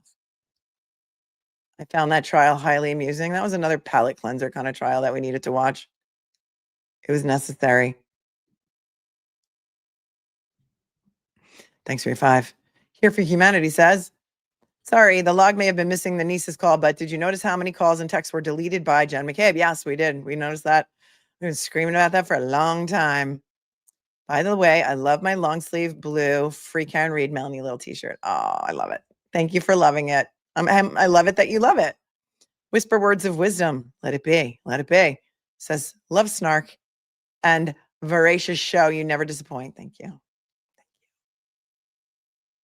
I appreciate you for being here for 4 months. And Stinky Cat says, fellow Deadhead here. Best shows were Roosevelt Stadium in 1974, the Beacon in 76, and the Pirates Ball in 76 with the Hells Angels. That was before my time, but I believe you. All right. They're coming on. At least I got the camera up, so.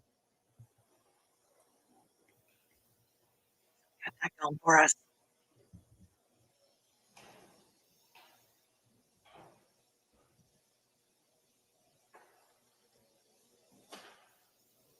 All right. I'll let the chat out of there. Hold on. There we go. We're in the courtroom. It's the big courtroom.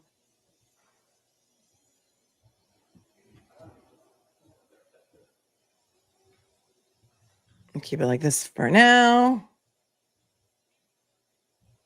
This will be Judge Freniere presiding, and there's no spectators in the courtroom in Norfolk County. Remember the piece that we watched last night that said that there was a talking head on a news station who said that Brian Walshe won't have a lot of people in the courtroom because he doesn't have a lot of attorneys, because Karen Reed had all of these attorneys that were working with influencers and YouTubers to spread her story like we were getting paid to do it. You did. Stinky Cat says I'm old, but I got to see the best shows. Great hat. Love what you do. I love it. I love that you're watching it. I love that you're a deadhead. And it is a pretty cool hat, isn't it? I love my dancing bears. Thank you so much for your 10. MMK says merch idea. Whack a troll. Thanks for being here for a month. That's a great idea. Would you wear it? Hannah says, I've created custom emojis about trolls, the Commonwealth, Proctor, tell us everything, etc. during my insomnia. Would love to gift them to your channel. You're awesome, Hannah. That is amazing. I would love that. Send them over. I have to delete some, I think, to add some. I don't know. YouTube has a weird rule about you have to have a certain number of subscribers to have a certain number of emojis. And so send them over. They got to be PNGs and they got to be a certain size. I forget what it is. Like 1500 by 1500 is good, or 2000 by 2000 is good. And that would be very sweet of you. Love you. Thought of my heart. Thank you, Anna. Just Iris says, thanks for all you do. Thanks for all you guys do. Watching.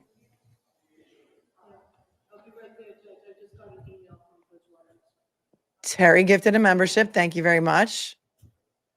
The hot mic just said, I'll be right there, Judge. I just got an email from Bridgewater. Remember, Bridgewater State is where Brian Walshe has been confined for the last however long, at least a month. And I guess that's where they were transporting him from, right? Bridgewater State. Thank you, Joy. Joy says, if you are attracted to a child, there's no changing that, yet they get back out because they have rights. But as a parent, you have no rights to protect your child from a predator. Well, I think that we are going to find that a jury is going to find that that was justifiable homicide and that Aaron Spencer was acting in self-defense of his daughter. Praise be. Let's hope. Thank you, Joy, for your 10. I see you in Billy Bush's chat all the time.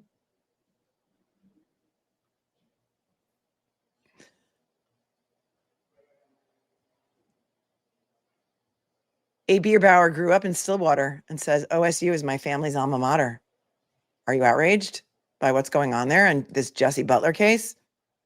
On top says, if Chaka and I can control ourselves, it must be cut off. Thank you, On Top. Sometimes we put Chaka in the corner because we feel like we're in the land of the lost many, many times. And there's Chaka. For those of you who remember the Land of the Lost TV show, that was in the 70s.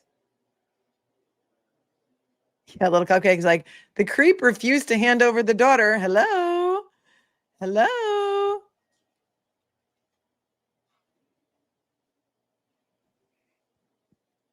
Thank you very much, Kyle Sharkey, for letting me know that the mental health records have been received from the 15B evaluation of Brian Walshe, and they are impounded, so we will not be able to see them, and that is perfectly predictable and right. I mean, listen, there's a lot of things that have been impounded in Massachusetts that, in my opinion, should not be, but this should be. But I'm sure they're going to discuss it a little bit. So we'll know what the evaluation says. Now, also that news piece that we watched last night from mainstream media, who really doesn't know anything, said that, yeah, you know, depending on what happens today in the Brian Walshe case, jury selection could start next week. And then opening statements could start after Thanksgiving. I mean, I would like the trial to start, but I you know, if Brian Walshe has been at Bridgewater State this entire time and he hasn't been able to participate in his defense, I would say that the court should give them a little bit of an adjournment so that he can, because he has the right to participate in his defense.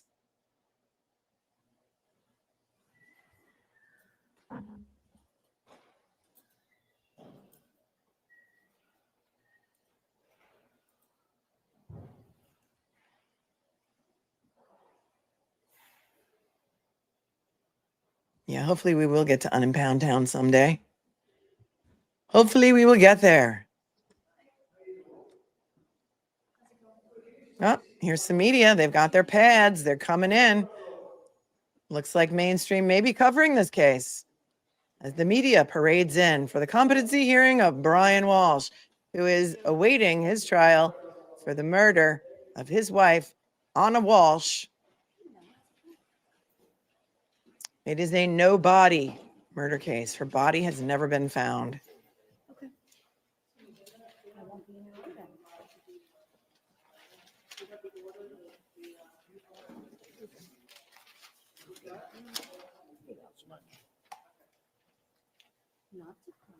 Either Brian Walshe is the dumbest criminal in the world, or somebody else made those Google searches on the son's iPad.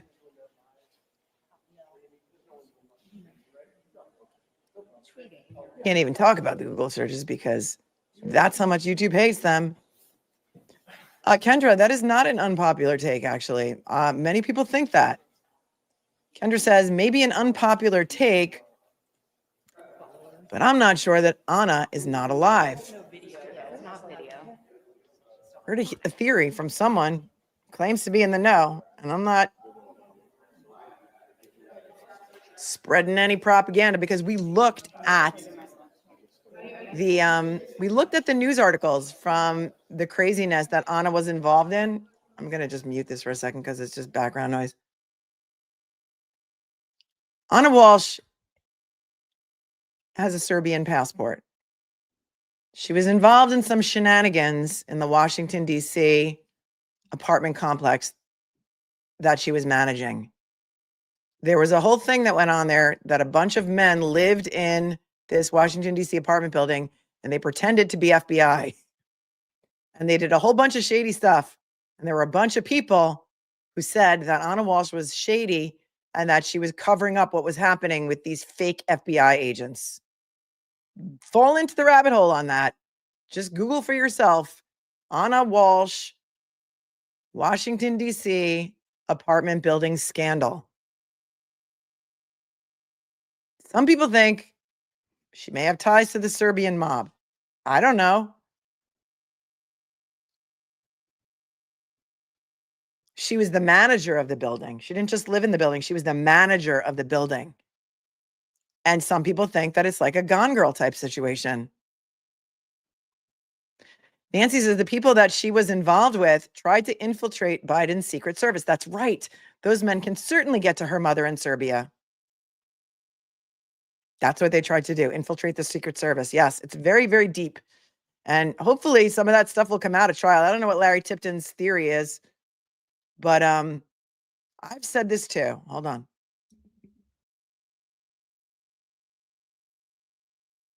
Right. It's not rumor about her activities.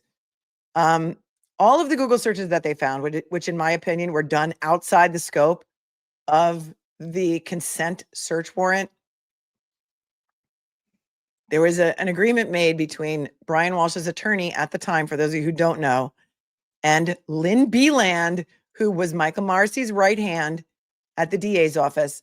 And they consented to a search of Brian's phone for communications only between Brian and Ana for a 1-week period between like Christmas and New Year's, or a little bit longer. And instead, they seized Brian Walsh's phone and iPad, kid's iPad, from his house, and they did a total extraction on his phone. Okay, a total extraction, far outside the scope of that consent warrant. And then, because of the total extraction, they had his location data, Brian Walsh's, and they had the Google searches that they found on the child's iPad. And they followed his location data, and they got video of him throwing things into dumpsters around town, like Squamscott and other places. They have video of him going to Home Depot and Lowe's and buying things like cleaning supplies and mops and buckets and Tyvek suits and things like that. They found a hacksaw. And so some people think that he was threatened by the Serbian mob, maybe, to go do all of these things and, take the rap for this because he was stupid and he got himself in trouble for trying to sell fake Andy Warhol paintings and blew their cover and all. And they never found her body.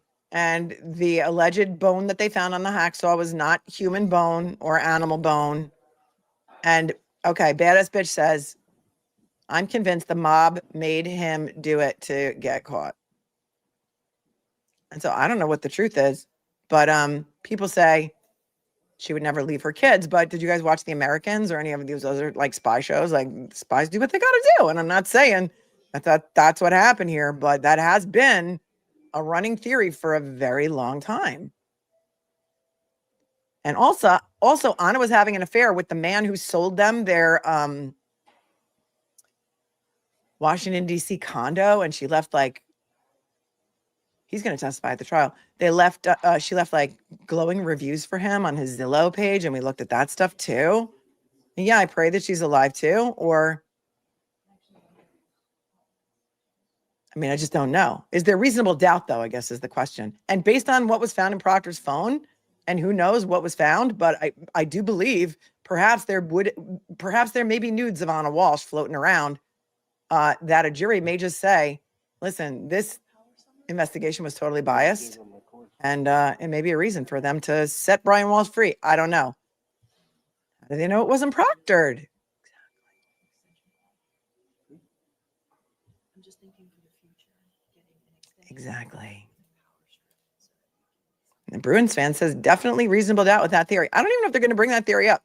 That was just a theory that you guys have told me about and that other people in the know have told me about. And Amanda Simpson says, yes, spies can have a family and then just drop it all when the case is concluded. It wouldn't be the first time it happened. And then Phil says, if the mob is threatening him and or his children, he might keep quiet to protect them.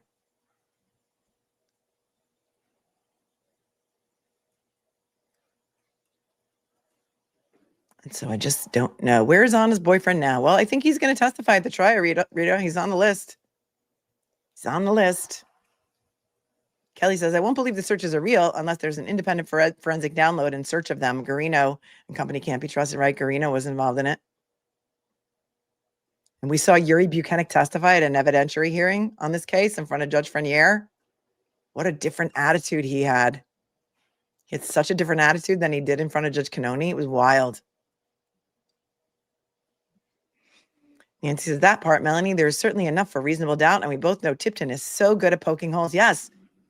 Larry Tipton defended Penny McGee in that insane trial in front of Judge Cannone. It was a bench trial. Penny McGee was charged with manslaughter for having a verbal argument with her ex-husband.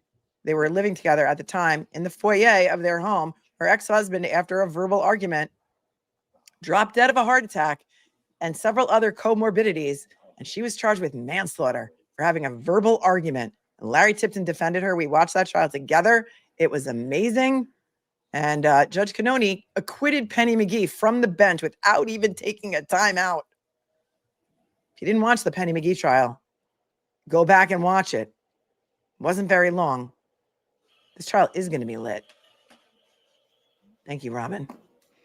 Melissa, Yuri testified. It's in my Brian Walsh playlist, which you can find on my channel.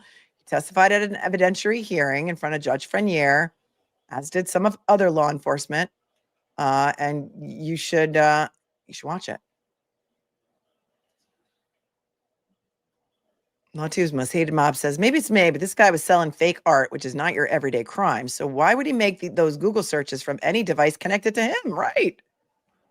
And I have this question also, maybe you guys know, because we have not only the snarkiest chat, I think, on YouTube, but also the smartest chat. You guys are wicked smart. And there's a lot of like professionals from every industry here. And a lot of you know about, Apple and stuff like that. The child's iPad is where the Google searches were found, right? And we know from the Karen Reed trial that Celebrite timestamps can't be reliable. They're not. In fact, they took their timestamps away. So I hope they bring that up in this trial too. But let's say, just for giggles, that Ana Walsh's Apple ID was signed into that iPad, right? And we know that Ana Walshe, according to the 6-year-old child, came down the morning of her disappearance and fixed his iPad because it wasn't working. Right. How do we know Ana didn't do those searches? Now, also, if Ana's Apple ID was logged into that iPad and she made searches like that from her phone, let's say, you know, if you have an Apple device that they're all connected, your iPad, your laptop, everything's connected. She could have even made those searches, correct me if I'm wrong, from her phone after her disappearance, let's say, and would they show up on that device? I'm asking you. What Apple ID was that iPad logged into? The kid is 6. He was 6. I want to know.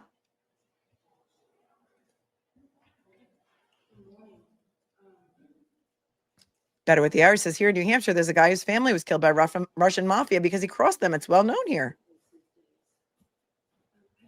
Singing fan that says there's a lot of cases where no body is ever found and the person was guilty. Absolutely, 100%. The West case, the West boys, whose given names were Classic and Sincere West. Well, their given name wasn't West, but they were adopted by this horrific couple in California, and they were convicted of the murder of those 2 little boys, and their bodies were never found. And it does happen. It's not impossible. I'm just pointing out that there may be reasonable doubt. And I'm also pointing out that every defendant is entitled to a fair trial. And if Michael Proctor conducted this investigation with bias, that there should be ramifications for that. Thank you, Hannah. I'm not sure what it is that you sent me, but I'm not going to be able to look at them during the stream today. Oh, you're talking about the emojis. Thank you, thank you, thank you. Nurse Jones says, sign the petition at justice just in time for crime. I don't know what that is. Thank you, though. Thank you, Nurse Jones. Kelly Applegate says, this sounds very similar to the Ana Belén Montes case from back in the early aughts. She was a CIA employee who spied for Cuba for 17 years. All right, now they're letting people in the courtroom. I will look into that. Thank you very much. So, I mean, it's not outside the realm of possibility, right?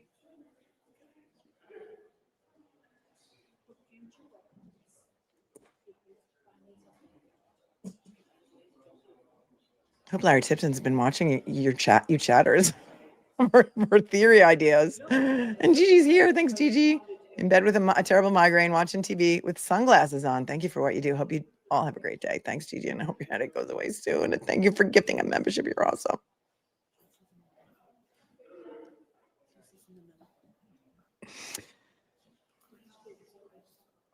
Dunky Noggin, thanks for your super chat. Says breaking news. The mods are awesome. Venus Blue Crash Batty says, I just sent another one that Barbara Elmore just let out. How is this woman still on the bench in Arkansas?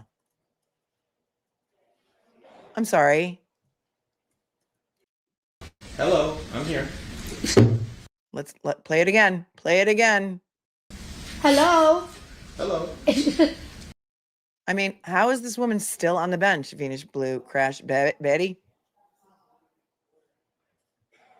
I dropped my pen. Hold on 1 second. Gotta get.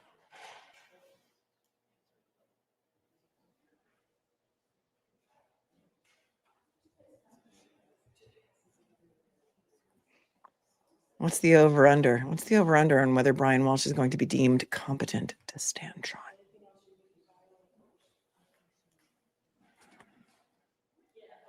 Scott, LawTube's most hated mods. Did you watch the Jets Patriots game last night?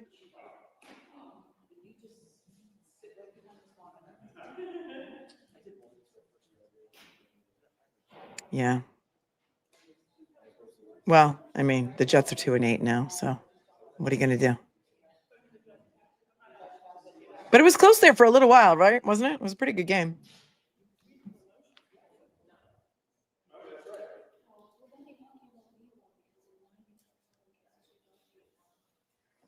It was an awesome game, Calla Lily says. Go Pats.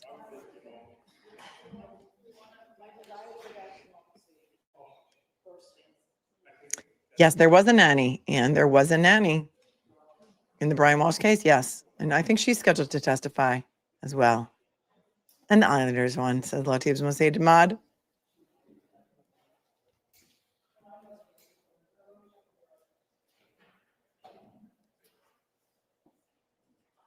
Bruins fan said I had a battle with my husband because I wanted to watch the Bruins. You gotta get your own TV. Go in a different room.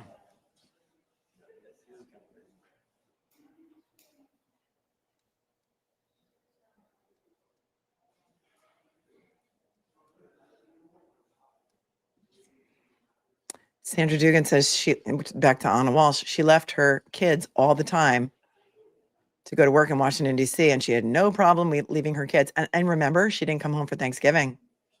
She went with her lover to Ireland. It's in the public record. And she also did not come home on Christmas Eve. Remember, she said her flight got canceled. And then she said she drove all the way from Washington, D.C. back to Boston. Who does that? I'm not victim shaming or blaming. I happen to think maybe she's still alive. I don't know. It's my opinion. Nancy says, I say yes. This was that he will be competent. This was an orchestrated effort to buy Tipton time to go through Proctor's voluminous messages. But also, Brian Walsh was shanked in the Norfolk County pokey. He was shanked in the head by another prisoner who's being prosecuted. So, apparently it was like, he had PTSD and stuff, and he wasn't able to focus on the papers to help.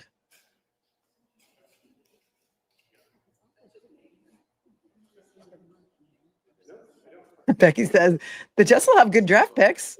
Well, that's the silver lining in all this, right? What's up? What's up, David Gregory? Sup, sister? Sup? Sup, chew? Sup with you?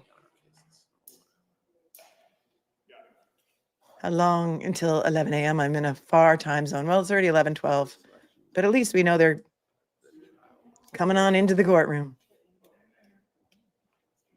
Yeah, game was close for the first 10 minutes, says Robert. I know. Listen, it was. I think at one point it was tied, wasn't it? It was tied. But I will say, the Patriots uniforms last night, I love them. They were like chambray. I don't know if they were supposed to be like a vintage type uniform, but I was a big fan. And the Jets helmets are so glossy and green and sparkly, and I like them too, because really it's all about the outfits. All about the outfits. Robin says, Brian's mom is sus 100%. Listen, Brian's mom had pretty good intuition because apparently she hired a PI to find out if Ana was cheating on Brian because she had an intuition. Postal blue, says Andrew. Postal blue. I loved it. I thought they were like chambray. Loved the uniforms.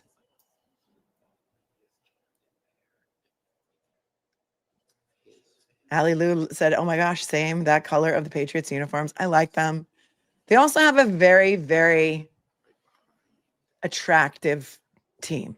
I mean, the guys on the Patriots historically are relatively hot. Look, Tom Brady, starting with Tom Brady and many before him. But it's a good looking team. Tell me I'm wrong.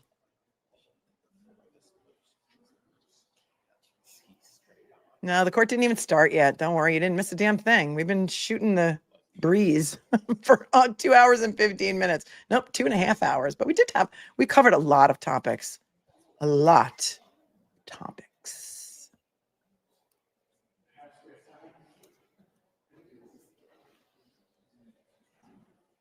A lot of you watched the game with Turtle Boy last night. Did he did a commentary on the game? Brian will be in court today. Yes, they are transporting him.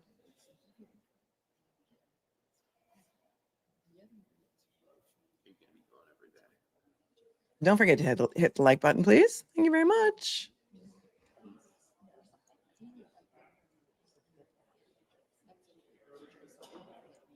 A lot of media there today. A lot of people with pads. But I didn't see a lot of members of like the general public coming in. And this is in the big courtroom. This is what they call the main courtroom. Norfolk Superior Court. This is where the jury was selected in the Karen Reed case.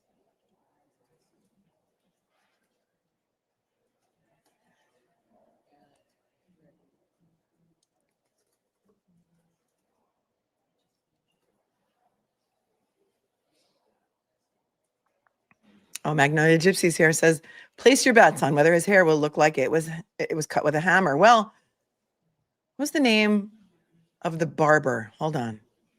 The barber in the Norfolk Pokey, when Aiden was there, his name was, I think, LJ or CJ or something. And he did the haircuts for $5 in the Norfolk County Pokey. And that's when we were sort of, Harry Turk also had a hammer haircut. LC. It was LC. LC. Harry Turk also had a hammer haircut. And I remember Katie McLean's daughter watching, and she watched the trial with us. And she told me that she loved when I said that it looked like Harry's hair got cut by a hammer because it made her laugh and she needed to laugh. And it turns out, I thought LC was like a barber who came in from town to do $5 haircuts, but no, LC was also an inmate. And LC has been transferred from the Norfolk County Pokey. But now the Brian Walsh has been at Bridgewater State Hospital. I wonder if their barber is better or worse. And I also wonder if LC was like doing it on purpose. Like, look how I'm going to make you work. Look how I'm going to make you look on national TV. I'm going to give you this haircut, Harry Turk.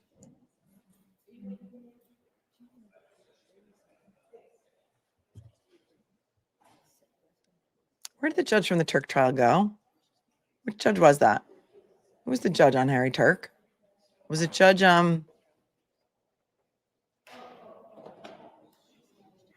a minute. Why is his name escaping me? He was a good judge. We liked him, didn't we? Judge Halal. That's what it was. Judge Halal. Mark Halal. Yep. Thanks, Mastad. He was great. We really liked him a lot. He was Stanley Tucci. Yeah, he looks a lot like Stanley Tucci. We called him the Stanley Tucci judge. Hello, Emma Louise. We're doing well. How are you doing? There's Larry Tipton. We love you, Larry. Should have signs that just, we love you, Larry. Listen, good public defenders are hard to find, and he is the best of the best. He really is. I invited him to come on the show after the Penny McGee trial, and he actually said, I would love to, but I'm not comfortable speaking outside of a courtroom. And he's like, it's really not about me. And I'm like, but it is. You're amazing. You're amazing. And you're doing the Lord's work, and everyone should get to meet you. But I respect that.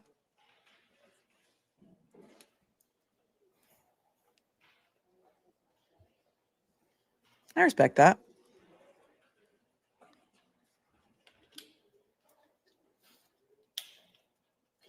Edward Scissorhands cuts hair in Bridgewater, says Tracy Giuliano. His hair was cut with a toothbrush shank.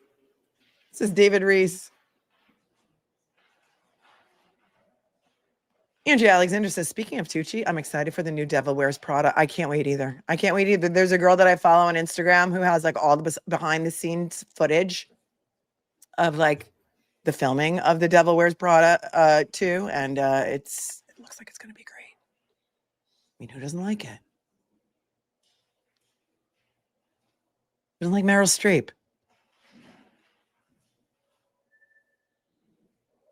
Skyview says, my dad used to say a haircut from a blind barber. We used to say, did you have a fight with a lawnmower and lose? You had a fight with a lawnmower and lost.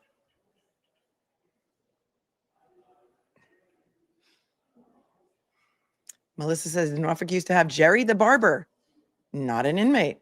Okay.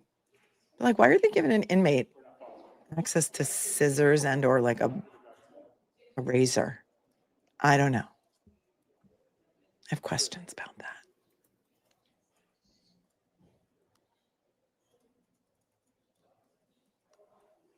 It doesn't sound very safe to me. Kelly is so excited for the movie.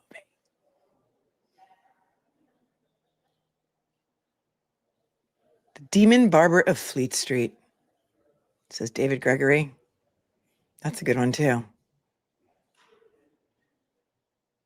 Wasn't that Little Shop of Horrors? Wait, was that Little Shop of Horrors? The Demon Barber of Fleet Street.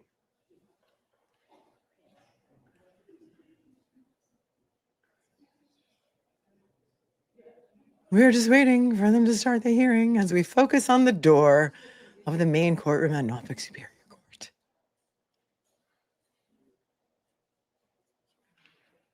Thank you, Elf, for gifting a membership. You're amazing. Michelle says, I feel the same, Melanie. Thanks for all you do. Thank you. I'm not sure what it is you agree on me with, but I'll allow it. And thanks for being with me for 11 months. And Kelly, yeah, well, you gifted 5 memberships. A lot of new members today. Don't forget special emojis for the members. Use them all. We've got them. My personal favorite today is the handcuffs. Going out to all the people who are going to see some new silver bracelets soon, very soon, because they're ramping up in their terror and fear. Thanks, Kelly. Sweeney Todd was the Demon Barbers of Fleet Street. Thank you very much. Thank you very much. Little Shop of Horrors involved a plant, right? Feed me, Seema. Feed me now. All right, here we go. In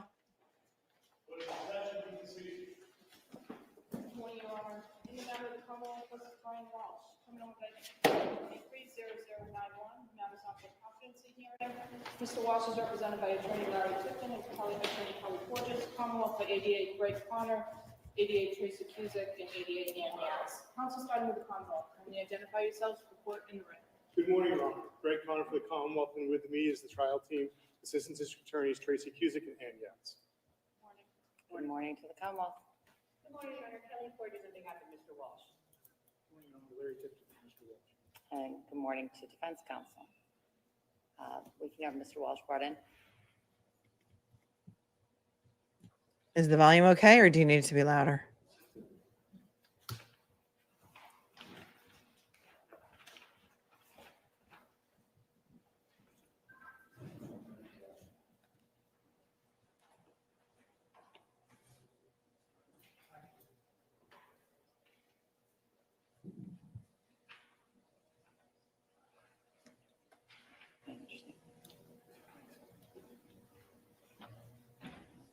I boosted it, so let's see. If they find the mics, I can turn it down again, but I guess it's better to have it too loud than too soft. So we'll see where we are when we get some actual. The judge is Judge Freniere. It is scrolling along the bottom. I won't be needing that for today. I don't want to lose it.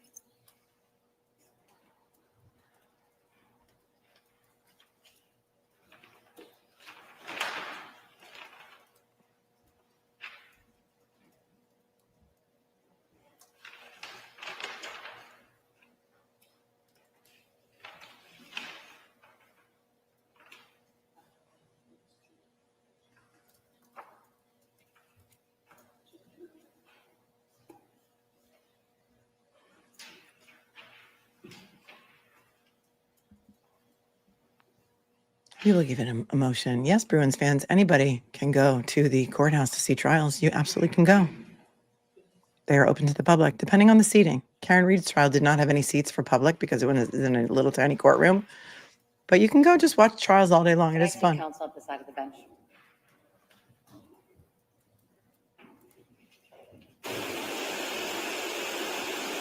Here's the white noise machine.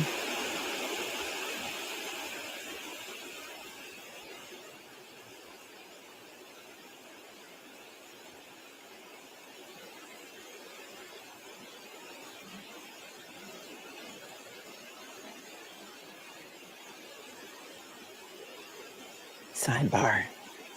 Zoe, are you counting?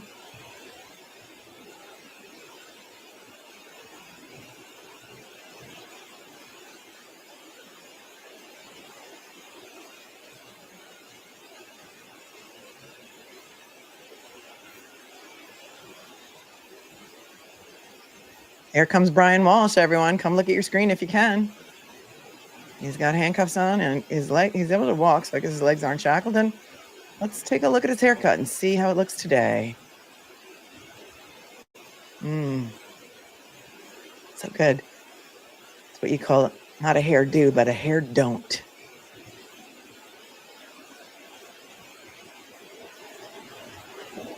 I don't know. Could be worse.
Yeah, a little bedhead going on there.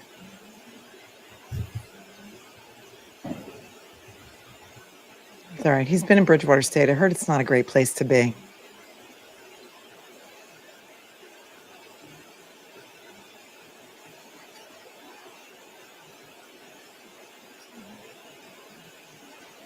Be more. I use only satin pillowcases. I'm a huge fan.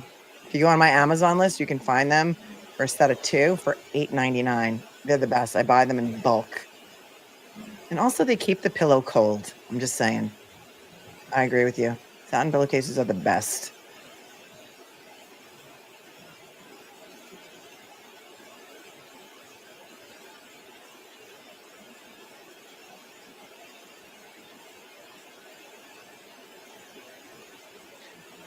The noise sound is on because they're at sidebar right now. The Judge Freniere asked them to approach. And that is their white noise machine because, I mean, there's not a ton of people in the gallery, but a lot of media there with pads.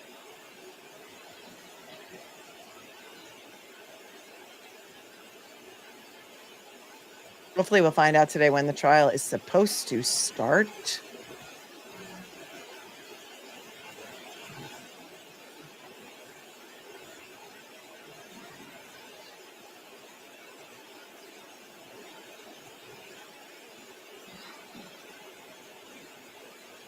Look at what Shannon says. I went and read 2 articles on Ana. How strange. And I'm leaning towards alive.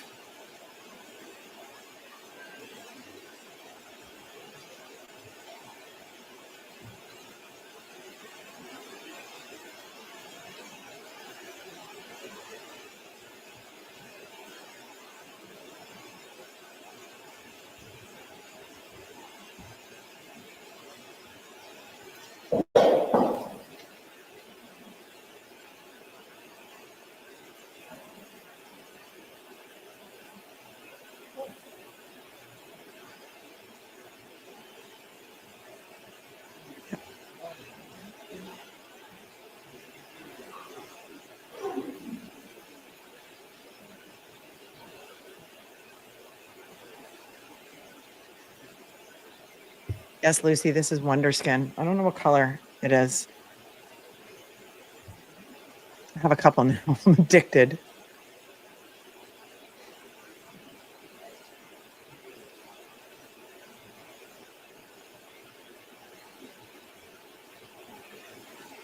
Yes, his lawyer is Larry Tipton. Thank you, Deidre, for asking.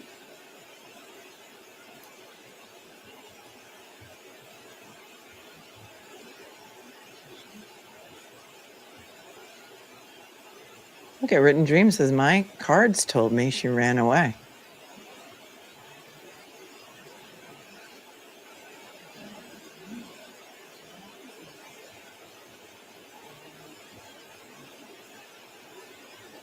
Jessica says, I hope if Proctor gets sent to prison, they will make him perp walk. Oh, you know they will.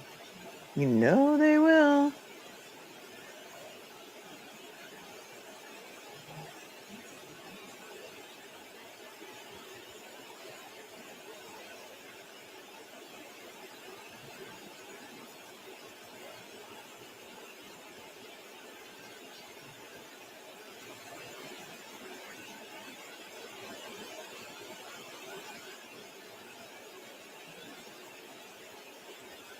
It's the worst. The woman with Walsh is his another defense attorney who did not go up to sidebar. She works with Larry Tipton.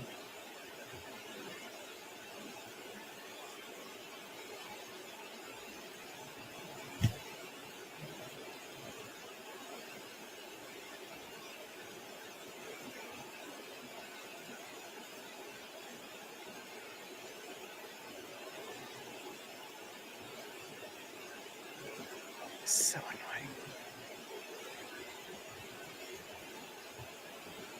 Thank you, Crazy Cat Lady, for your 5. Don't be shy. Oh, I love you too. I appreciate you so much. Thank you. I believe her name is Kelly Porges, the female attorney who is sitting right now with Brian Walsh.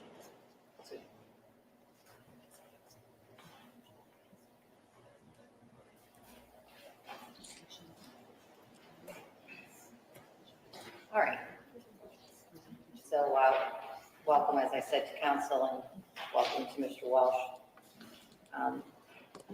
I have a few things on my agenda.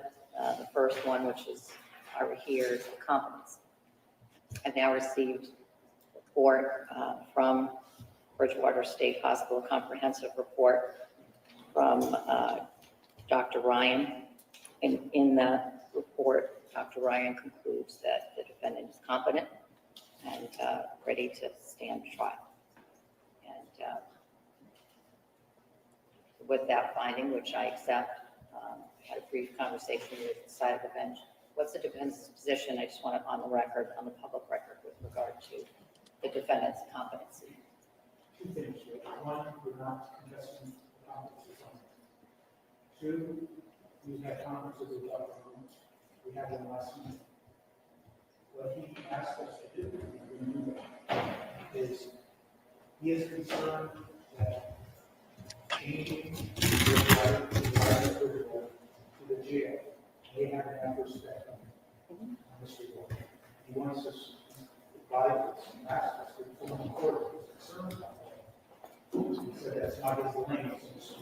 But we do. We want to let the court know that we have those concerns, and we'll bring it to the court's attention as soon as we think they might be posing a problem. We're also going to appreciate that. But other than that, we're not contesting. All right. As with any case, and any time, in my experience, the defendant goes to Bridgewater and then is returned to the facility, there's always a transition period. He's been there for 40 days now and has gotten, as I understand, into a routine. And that routine is going to be changed as he moves back to the House of Correction. So understandably, there will be some transition period, and alerting the facility knows this. They deal with this quite regularly. But I understand your intent to alert me to it, and we'll have some time here, I believe, between the time that we're picking a jury in this case and the time. I'm not suggesting that you're not working at that time, but the defendant's role in that is significantly different than it is when we're actually actively engaged in the trial. So hopefully that'll give them a nice time to settle back into the House of Correction. But obviously, if at any point you become concerned about that, I know you won't hesitate to raise it with me. Thank you, Judge. All right. So,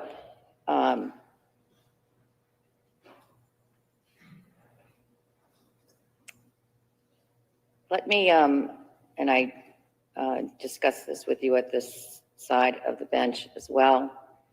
I received some edits from the defense to the questionnaire, which I will incorporate into the next version of the draft questionnaire. It's always a draft until the minute that I finalize it and send it to that pool of jurors. Speaking of that pool of jurors, somewhere on my desk, I have the updated numbers. Who knows what the yield will be, but I expect to take about 70, if I can, 60 to 70 jurors a day. In my experience, it's hard with the questionnaire, even without doing all the copying, to get through more than that number in a day. And there are other cases that are starting on Tuesday. And so if we can accommodate those, we will. We'll have to see what the draw is. The expected number is 105 now for Monday, and we're going to hold those over to Tuesday because, as you know, we're doing the final trial conference on Monday, and then we'll start the impanelment on Tuesday. So it looks like 105, 126, 120. Wow, they're pushing it right out. They're pushing it right out. Final trial conference is going to be this coming Monday, and they're starting selecting on Tuesday. He has been found competent. He's been at Bridgewater State for 40 days. They're moving him back to the Norfolk County Pokey, and we are going ahead with this trial, you guys. We're going ahead with it. It's happening. 168 on Thursday, but those people will be pushed and held over till Friday. So we'll have a full group of some number of people to work with in getting a jury next week. And then jurors are here also on Monday and Tuesday of the following week. And I think we're the only game in town. That is, I don't think anybody else is paneling on Monday and Tuesday. Our intent is, if we get a jury during that allotted time, we will start the trial, the substance of the trial, on 12/1, the Monday after the Thanksgiving holiday. Everybody on board with that schedule? All right, good. Everybody's on board. Openings will happen on December 1st. They will start picking the jury next Tuesday. Buckle up, buttercups.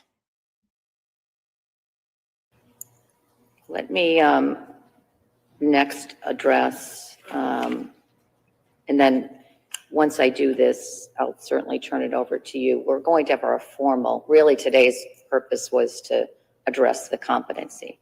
But to the extent that I could pick off issues that aren't technically motions in limine, but other important motions to the parties, I focused on those today. And I am prepared now to make a ruling on the change of venue paper. That's paper number 219, and I'm going to read that into the record now.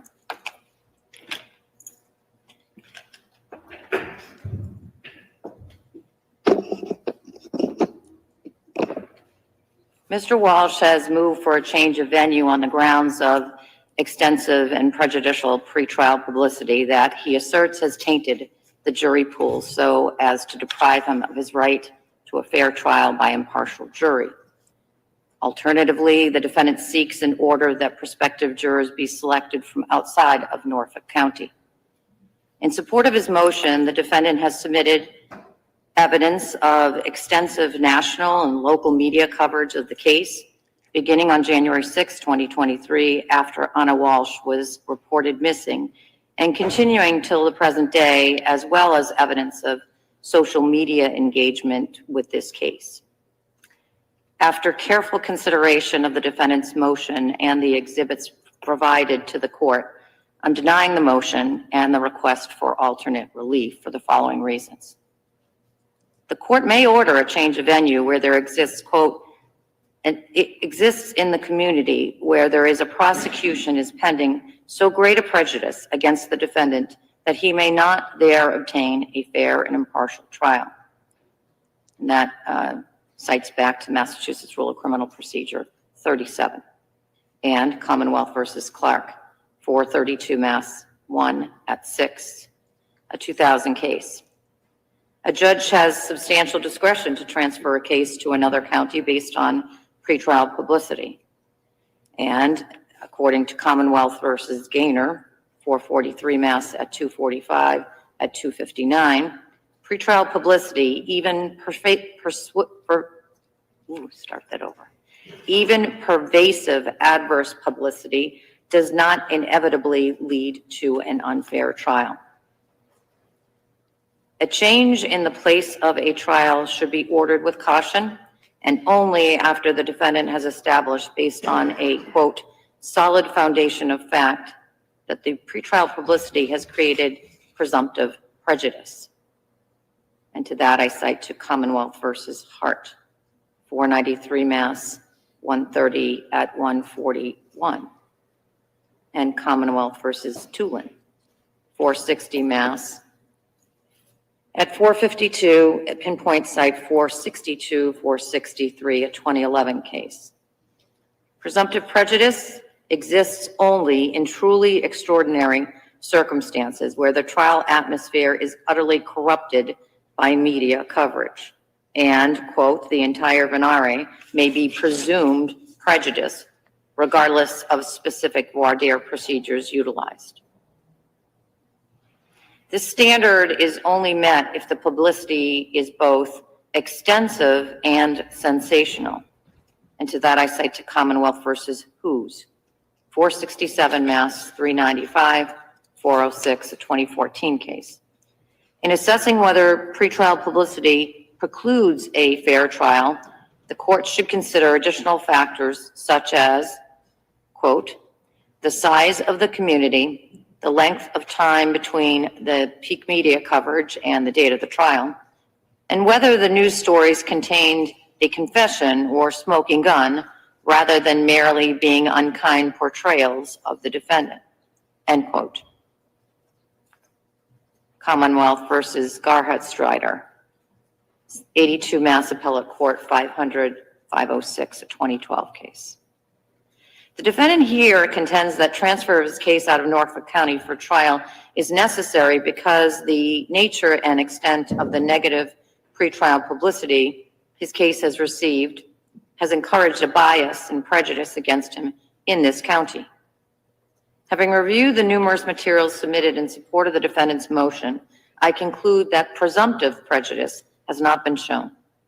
Although the media coverage has been extensive and somewhat graphic due to the nature of the crimes charged, it has also been primarily factual, describing the events in question, the charges against the defendant, court proceedings in this case, and the defendant's criminal history.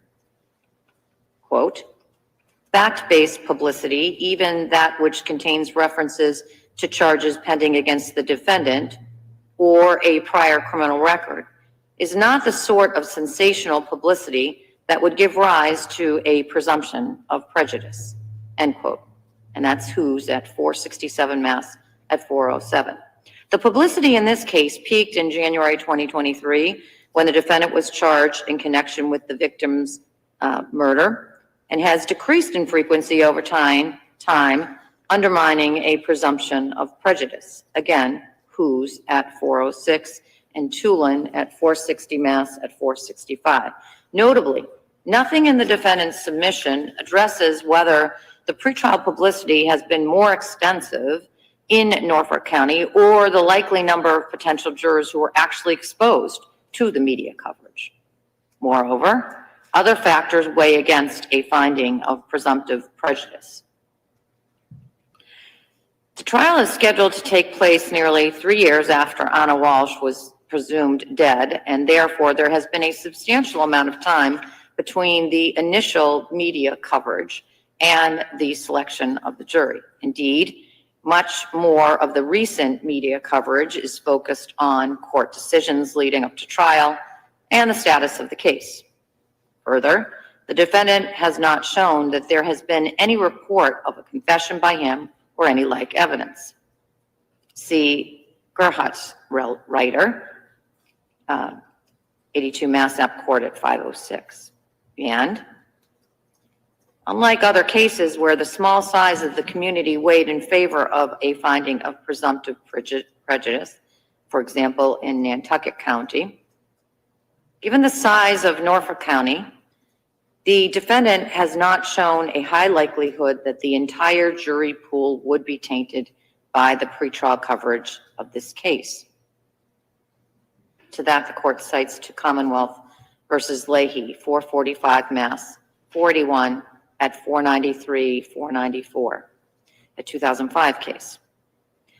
Defendant's motion relies heavily on evidence of negative social media posts presuming his guilt. There is, however, no indication that any of the posts were made by or read by Norfolk County residents, and thus they do not present a compelling reason to transfer his case to another county. In sum, while the defendant has demonstrated that the national and local media have extensively covered his case, he has not demonstrated the, quote, type of emotionally charged, inflammatory, sensationalistic coverage needed to support a presumption of prejudice, end quote. United States versus Angulo, 897 F. 2nd, 1169, 1181, a First Circuit case from 1990. Nor has he shown that there exists in this community a prejudice so great that he cannot obtain a fair trial in Norfolk County. Thus, I will not now order a change of venue. Alternately, the defendant has requested that prospective jurors be seated from outside of Norfolk County and transported to Norfolk County Superior Court for trial. Quote, such an order ought not be given lightly. Commonwealth versus Aldopoulos at 390 Mass, 438, 448, 1983. The defendant must, quote unquote, fully establish the reason why a foreign jury is, quote, necessary to further the administration of justice. The defendant's motion falls short here. The defendant has not specified in his motion why he cannot obtain a fair trial with jurors from Norfolk County. He has not, for instance, shown that the media or social media coverage has been more widely viewed by prospective Norfolk County jurors as opposed to residents of other counties. That engagement with social media postings about his case has been higher by residents in this county, or particularized his evidentiary support to the residents of Norfolk County in any way. Merely explaining the widespread coverage of this case in the greater Boston area and providing examples of negative social media posts from unknown users is insufficient to establish a necessity of a foreign jury. Any concerns as to the impartiality of prospective jurors from this county due to pretrial publicity will be addressed by this court with careful and thorough voir dire and is always subject to reconsideration by this court. Accordingly, the defendant's motion for a change of venue or alternate relief is denied without prejudice. The defendant may renew his motion and the court won't hesitate to re-examine its own decision should the impalement of an impartial jury prove impossible as a result of community prejudice.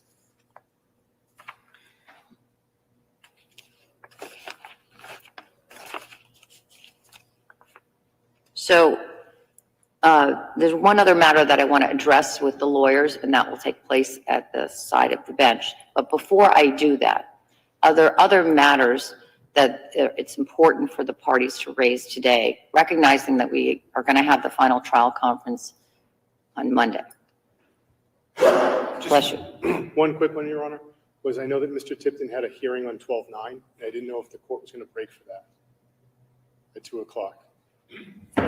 Oh, I was going to ask this sidebar to talk about that briefly. all I right. apologize.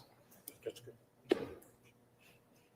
Anything else? No, that's it. All right. Anything from the defense other than what we're going to discuss at the side of the bench? No, and the only other thing is I just want the record to reflect that we object to the court's ruling and we'll. Certainly will. I understand. All right. I'll see you at the side of the bench.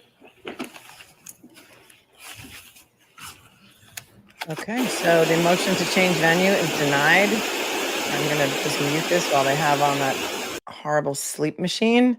Motion to change venue is denied. The motion to bus in jurors from another county is denied, with the right to renew those motions in the event that they are unable to pick a satisfactory jury.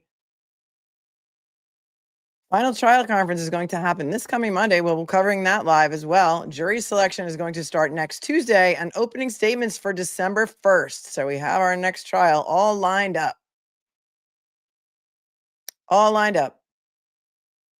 Brian Walsh has been deemed competent by the evaluating doctor at Bridgewater State, where he remained for 40 days. 40 days. And I think there are some motions in Lemonade that we have not covered yet, which we will cover before Monday because those are going to be heard on Monday. And off we go.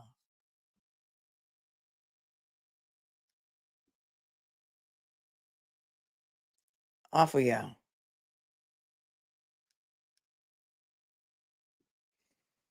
Tracy said, wait, she drove to Massachusetts, then why did she need a cab to go back to DC? Well, she drove to Massachusetts, I think on Christmas Eve, she said, right? Because she said her flight got canceled. Maybe she drove on Christmas Day. And then why did she need a cab to go back to DC? Because she was going to fly back. That's my understanding. Thanks, Tracy. You're 5. Wyoming grandma became a new member. Welcome. Steve says, looks like he combed his hair with a fan. Well done, Snark Tank. And then Steve F says, there's a 1967 documentary about Bridgewater State Hospital. Titicut Follies. It was made for psych docs and hilted. Oh, and highlighted the absolute depravity there. Oh, interesting. All right, everyone go check that out. Titicut, I think it says Titicut Follies. Thanks, Steve, for your 5. WTF Upcake says, the lady next to him is the one from the video you had last night. Brian doesn't have all the lawyers using content creators, etc. No, that's not the woman who was on the news last night. This is a totally different woman. This is Kelly Porges, and she is part of the defense team. She works with Larry Tipton. She would not be commenting on the news. That is a totally different woman. But thanks for your super chat. And Dave Matthews' neighbor says that Dave is home from South Africa, and he says hi. Stop it. Stop it. Can you have him FaceTime me? Jen says change of venue would have been a mistake. Jurors in Norfolk may be helpful for him with the distrust for the corruption, the DA and the MSP. I think requesting this was nuts. Yeah, I agree. Listen, a Norfolk County jury is going to recognize Bukhenik when he gets on the stand, right? In my opinion. And so I think they're going to be able to find a jury in Norfolk County. I don't even think it's going to really take that long. How long did it take to pick the jury on Karen Reed trial too?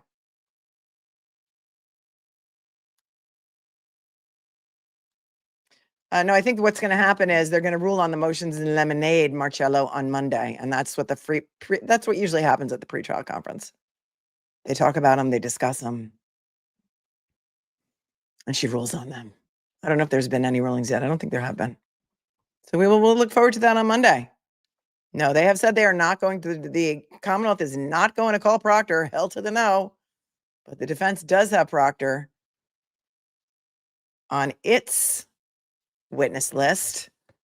And so if he's under subpoena, he's going to have to show up.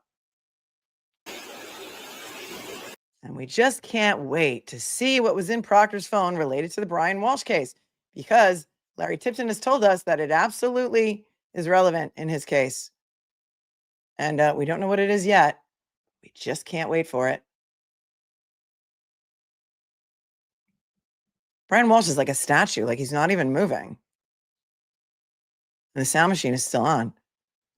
He's a statue. What is the motive that they say that Walshe has? I think the motive was that she was having an affair and that she was going to take the kids to DC. Oh, there he is. He moved. He's alive. He's alive.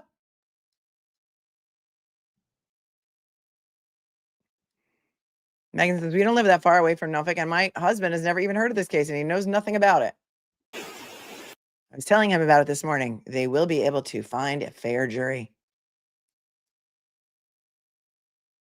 Everything that has happened so far is scrolling along the bottom of your screen, your screen, except for the fact that the change of venue was denied, and the request to bus jurors in from another county was also denied. Remember, they did that in the case of Manuel Lopez, who was accused of the murder of police officer Michael Chesna. That case was also tried twice. That case was also heard by Judge Cannone. And during, I think, trial number 2, she did bus a jury in from another county, which was pretty far away, as I recall, right?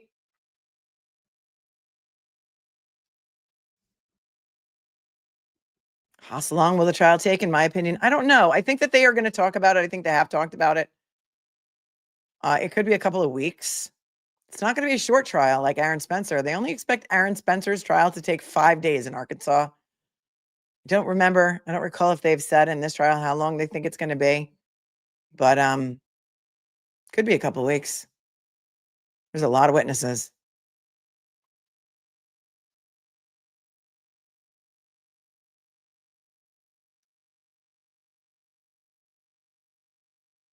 And Teacup Pup says, Teacup Pug, I feel like we're all back together for a family reunion for this trial. Yay. Hi, Cupcakes. Hi, Teacup Pug.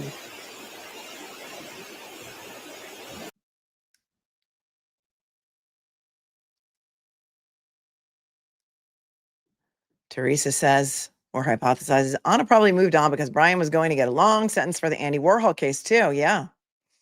And he was on house arrest, and that's why he was not going to be able to relocate with her to DC.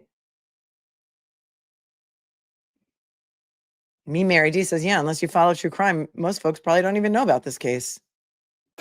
I remember when this first happened.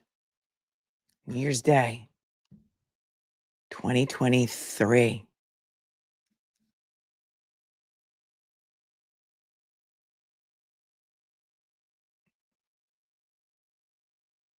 Oh, Jessica says, me and my nan have been missed being in court with you. We are so happy. If you're just listening and you're not watching the screen, Brian Walsh, we're looking at the back of Brian Walsh's head right now while his attorneys and the Commonwealth attorneys are at sidebar and the sound machine is on.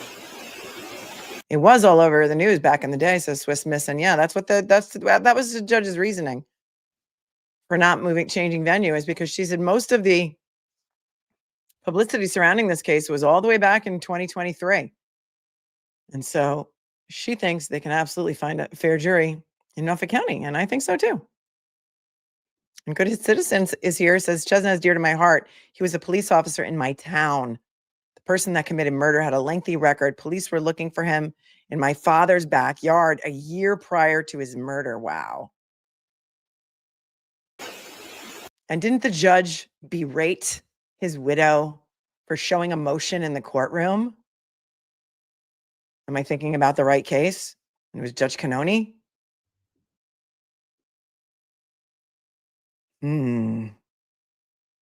Yes, yes, yes, says Good Citizen.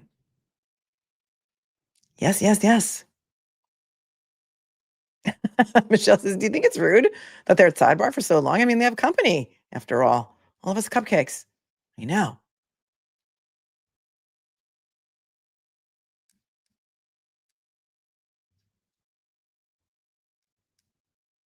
Yes, that was Judge Cannone. You thought they said that this trial was going to last 6 weeks? It might. Looks like we've got our December planned, everyone. Clear your December calendar. Do your Christmas and Hanukkah shopping online. And we're going to be watching the trial of Brian Walsh that will be starting with openings on December 1. Yes, Tom Gully, you can be a bear claw.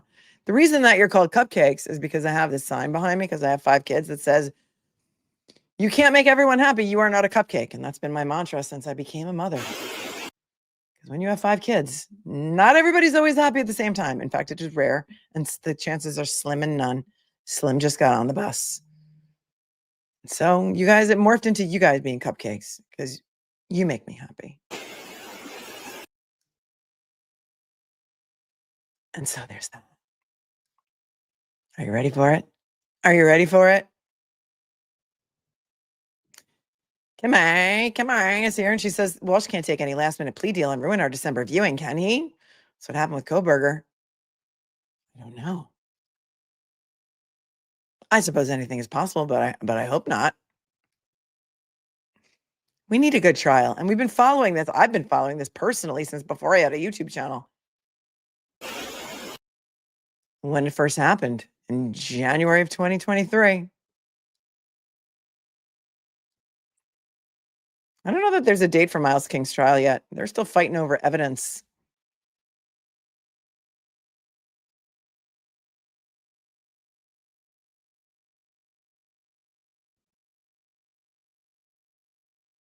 When will we get Proctor's phone extraction? Will it be a Thanksgiving treat or a Christmas gift? Says that's not how we do it in Massachusetts, Mr. Jackson. I don't know. Walsh is getting restless. They will be transporting him back to the Norfolk County Pokey right after this is over. I think they brought him over from Bridgewater State. The documents on his competency evaluation have been impounded, so we will not see that.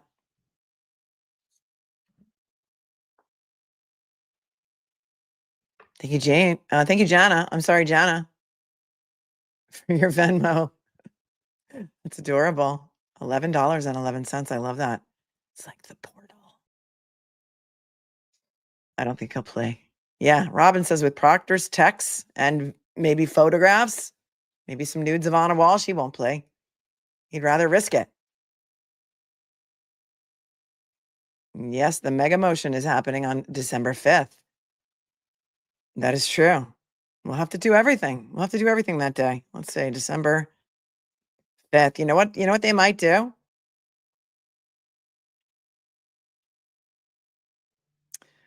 And they did this during the Karen Reed trial too. Anytime Turtle Boy had a hearing, they had an off day for the trial in the Karen Reed trial. Remember that? Because they didn't want all of the commotion outside of the courthouse. So that actually may happen here too. And you can refresh my recollection. I think it was this case. I think one of the reasons for them wanting a change of venue in the Walsh case was because of all of the supporters that would be coming to the courthouse when Turtle Boy's case was heard, right? There are many courtrooms, but it is my opinion they will likely have an off day that day because they don't want the Brian Walsh jury influenced by all the people that will come to court for Aiden Carney, and they will see them outside. And so that is just my opinion. Except they did say they're going to do openings on the 1st. That's what they said. What are they talking about? What are they talking about? Robin Rowe says the Americans' angle of this case regarding Anna's status makes this way more interesting. I wonder how Tipton will handle it. No. Yep, Karen has a hearing on the civil case next Friday. We will be covering that as well.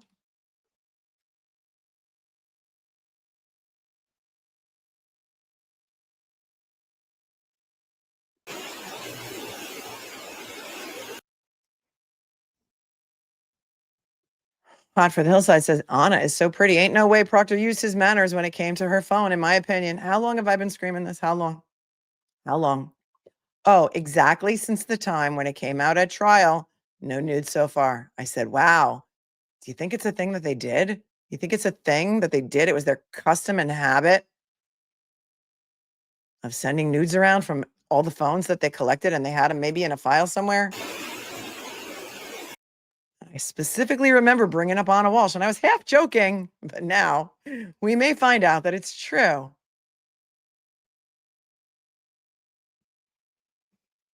Shocked? I'm not.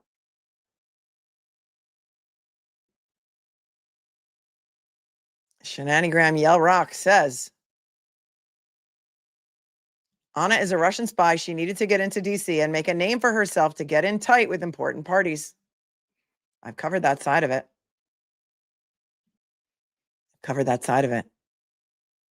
And we looked at Instagram accounts. Remember, I'm going to link the entire Brian Walsh playlist below this video so that you can go back and do your own due diligence on this. But, and I don't know if Larry Tipton is going to use it in his defense, but if he's listening, I suggest that it would be reasonable doubt.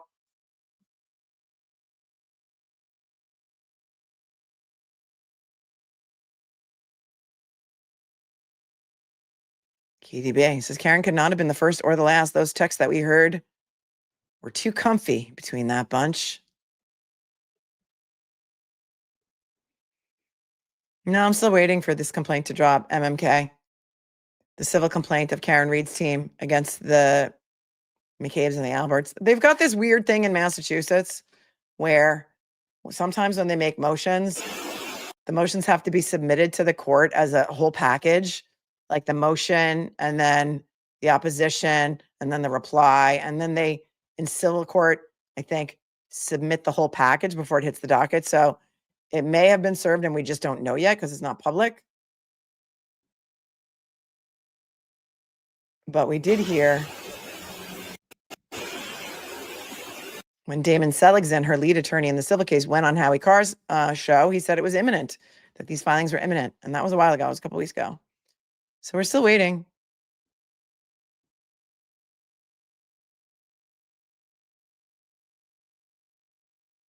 Hello, Kay Willis, realtor.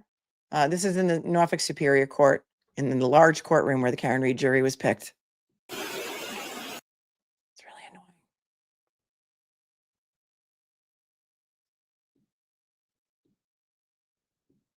Laura Davison said, Anna called her mom in Serbia and asked her to come to the United States right away. What do you think that means? Why do you think she wanted her to come? I don't know.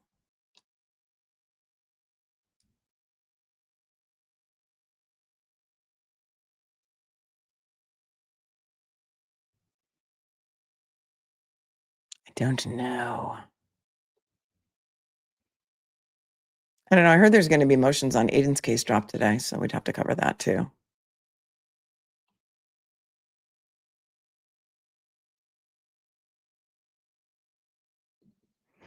Ana was married before Brian as well. I swear I read that. I think you're right. I think you're right about that. And there was also a motion in limine made by the defense in the Brian Walshe case to not allow a prior police report from Washington, D.C. in a trial.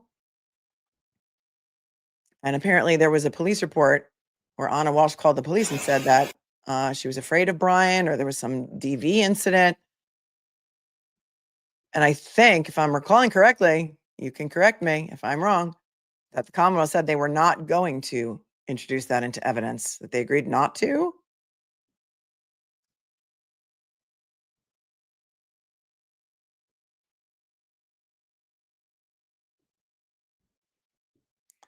Fanning will have to testify too. In this case, Kathy, was he involved in this case as well? I'm conflating everything in my head right now. So remind me if Fanning was one of the people who testified at that evidentiary hearing that we watched where Yuri Bukhenik testified. Yes, he was. Now I remember, because he backdated a report and he admitted it on the stand, right?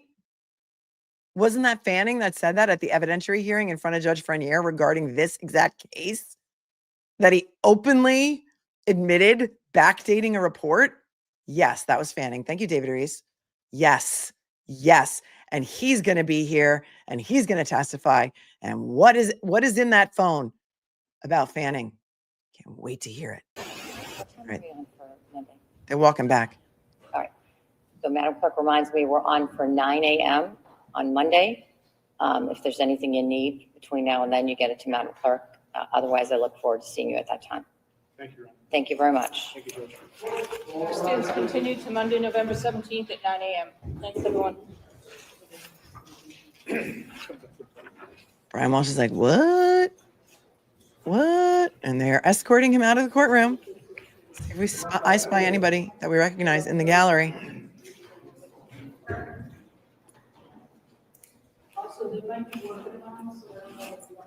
Monday at 9 a.m. we are coming back for the final pretrial conference.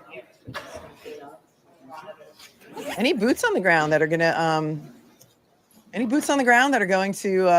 attend the Brian Walshe trial in person? It has not been decided yet whether it's going to be in the little tiny courtroom or the big courtroom.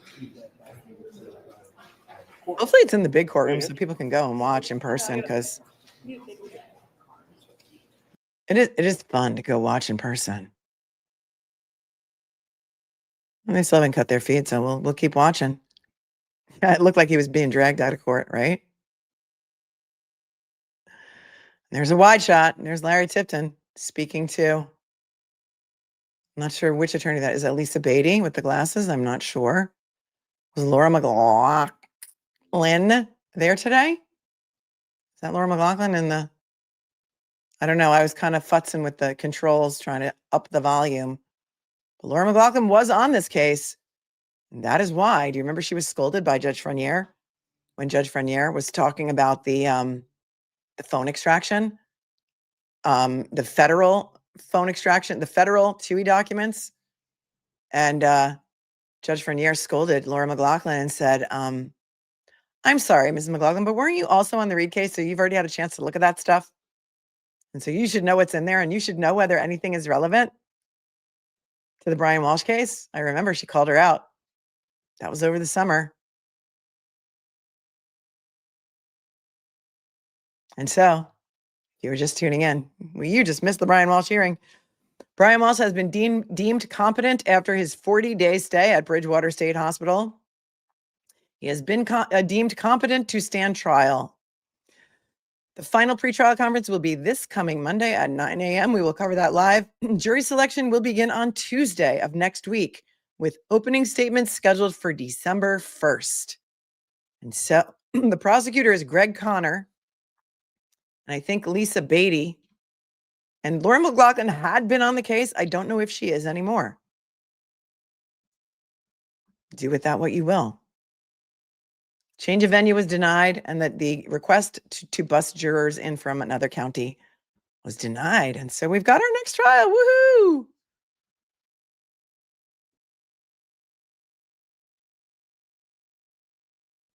Thank you, Kat Randall says the cool kids get the side of the bench. Thank you. Kat Randall, for your super chat. Tony76 says over under on if he would be found not guilty due to jury nullification because of Proctor. I don't know. I want to see how the evidence comes in. I want to see what comes in, how it comes in. Will there be reasonable doubt? I've been pointing out a lot of things that I think are reasonable doubt, but I don't know if they're going to be allowed in a trial, and I don't know if they're going to be used at trial. So we were just going to have to wait and see. Tracy Juliana says, can't wait to spend the days with you and all the cupcakes. Thank you, Tracy, for your 20. You're awesome. Andrea Alexander says, Mel, do defendants typically go up for sidebar? Sometimes they do, sometimes they don't. They have the right to. He may not want to. And so, wait, some Bailey put in the chat that Guarino is retiring. Where did you see that? Do we have a receipt on that? Because I don't have any proof on that. I did not hear that. So we don't like to spread rumors. If there's a receipt, send it to me. So they do. Sometimes they do. Sometimes they don't. Karen Reed went up to every single sidebar. Brian Walsh did not, as we just saw. Better with the Irish says the Hope Proctor's humiliated over and over and over on the stand. Oh, that's going to be must-watch TV. Must-watch TV. And Bukhenik and Fanning, they're all involved in this investigation. Boy, is it going to be fun.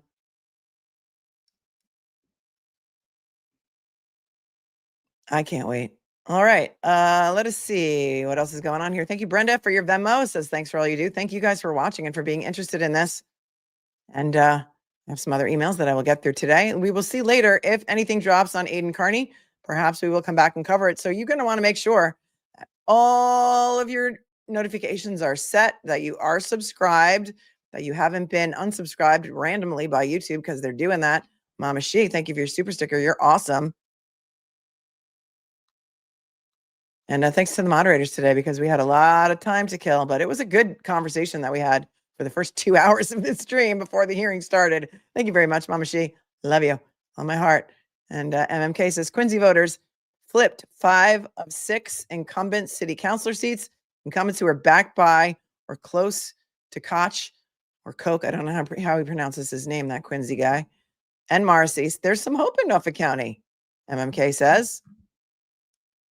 Right on. All right. So you're going to, because I may go on just like on the spur of the moment if I get some papers on Carney. And so we will see what happens next. Stay tuned because Fridays are always exciting in Massachusetts and everywhere on the tubes of you and Law Tube. Stay cool, stay kind, stay classy. I know you can do it. A lot of people out there can't. They happen to be close friends or best friends of the McCabe's and Alberts and or the McCabe's and Alberts themselves. But, you know, when you're looking at a new set of silver bracelets, you might be nervous too. Peace out, everyone. I will probably see you later. Who knows when? So make sure you're ready. All right. Good night, everybody. I mean, it's only afternoon. It's just noon here on the East Coast, 12:15. Thank you to the moderators. You guys are amazing, and I couldn't do this without you. Peace out.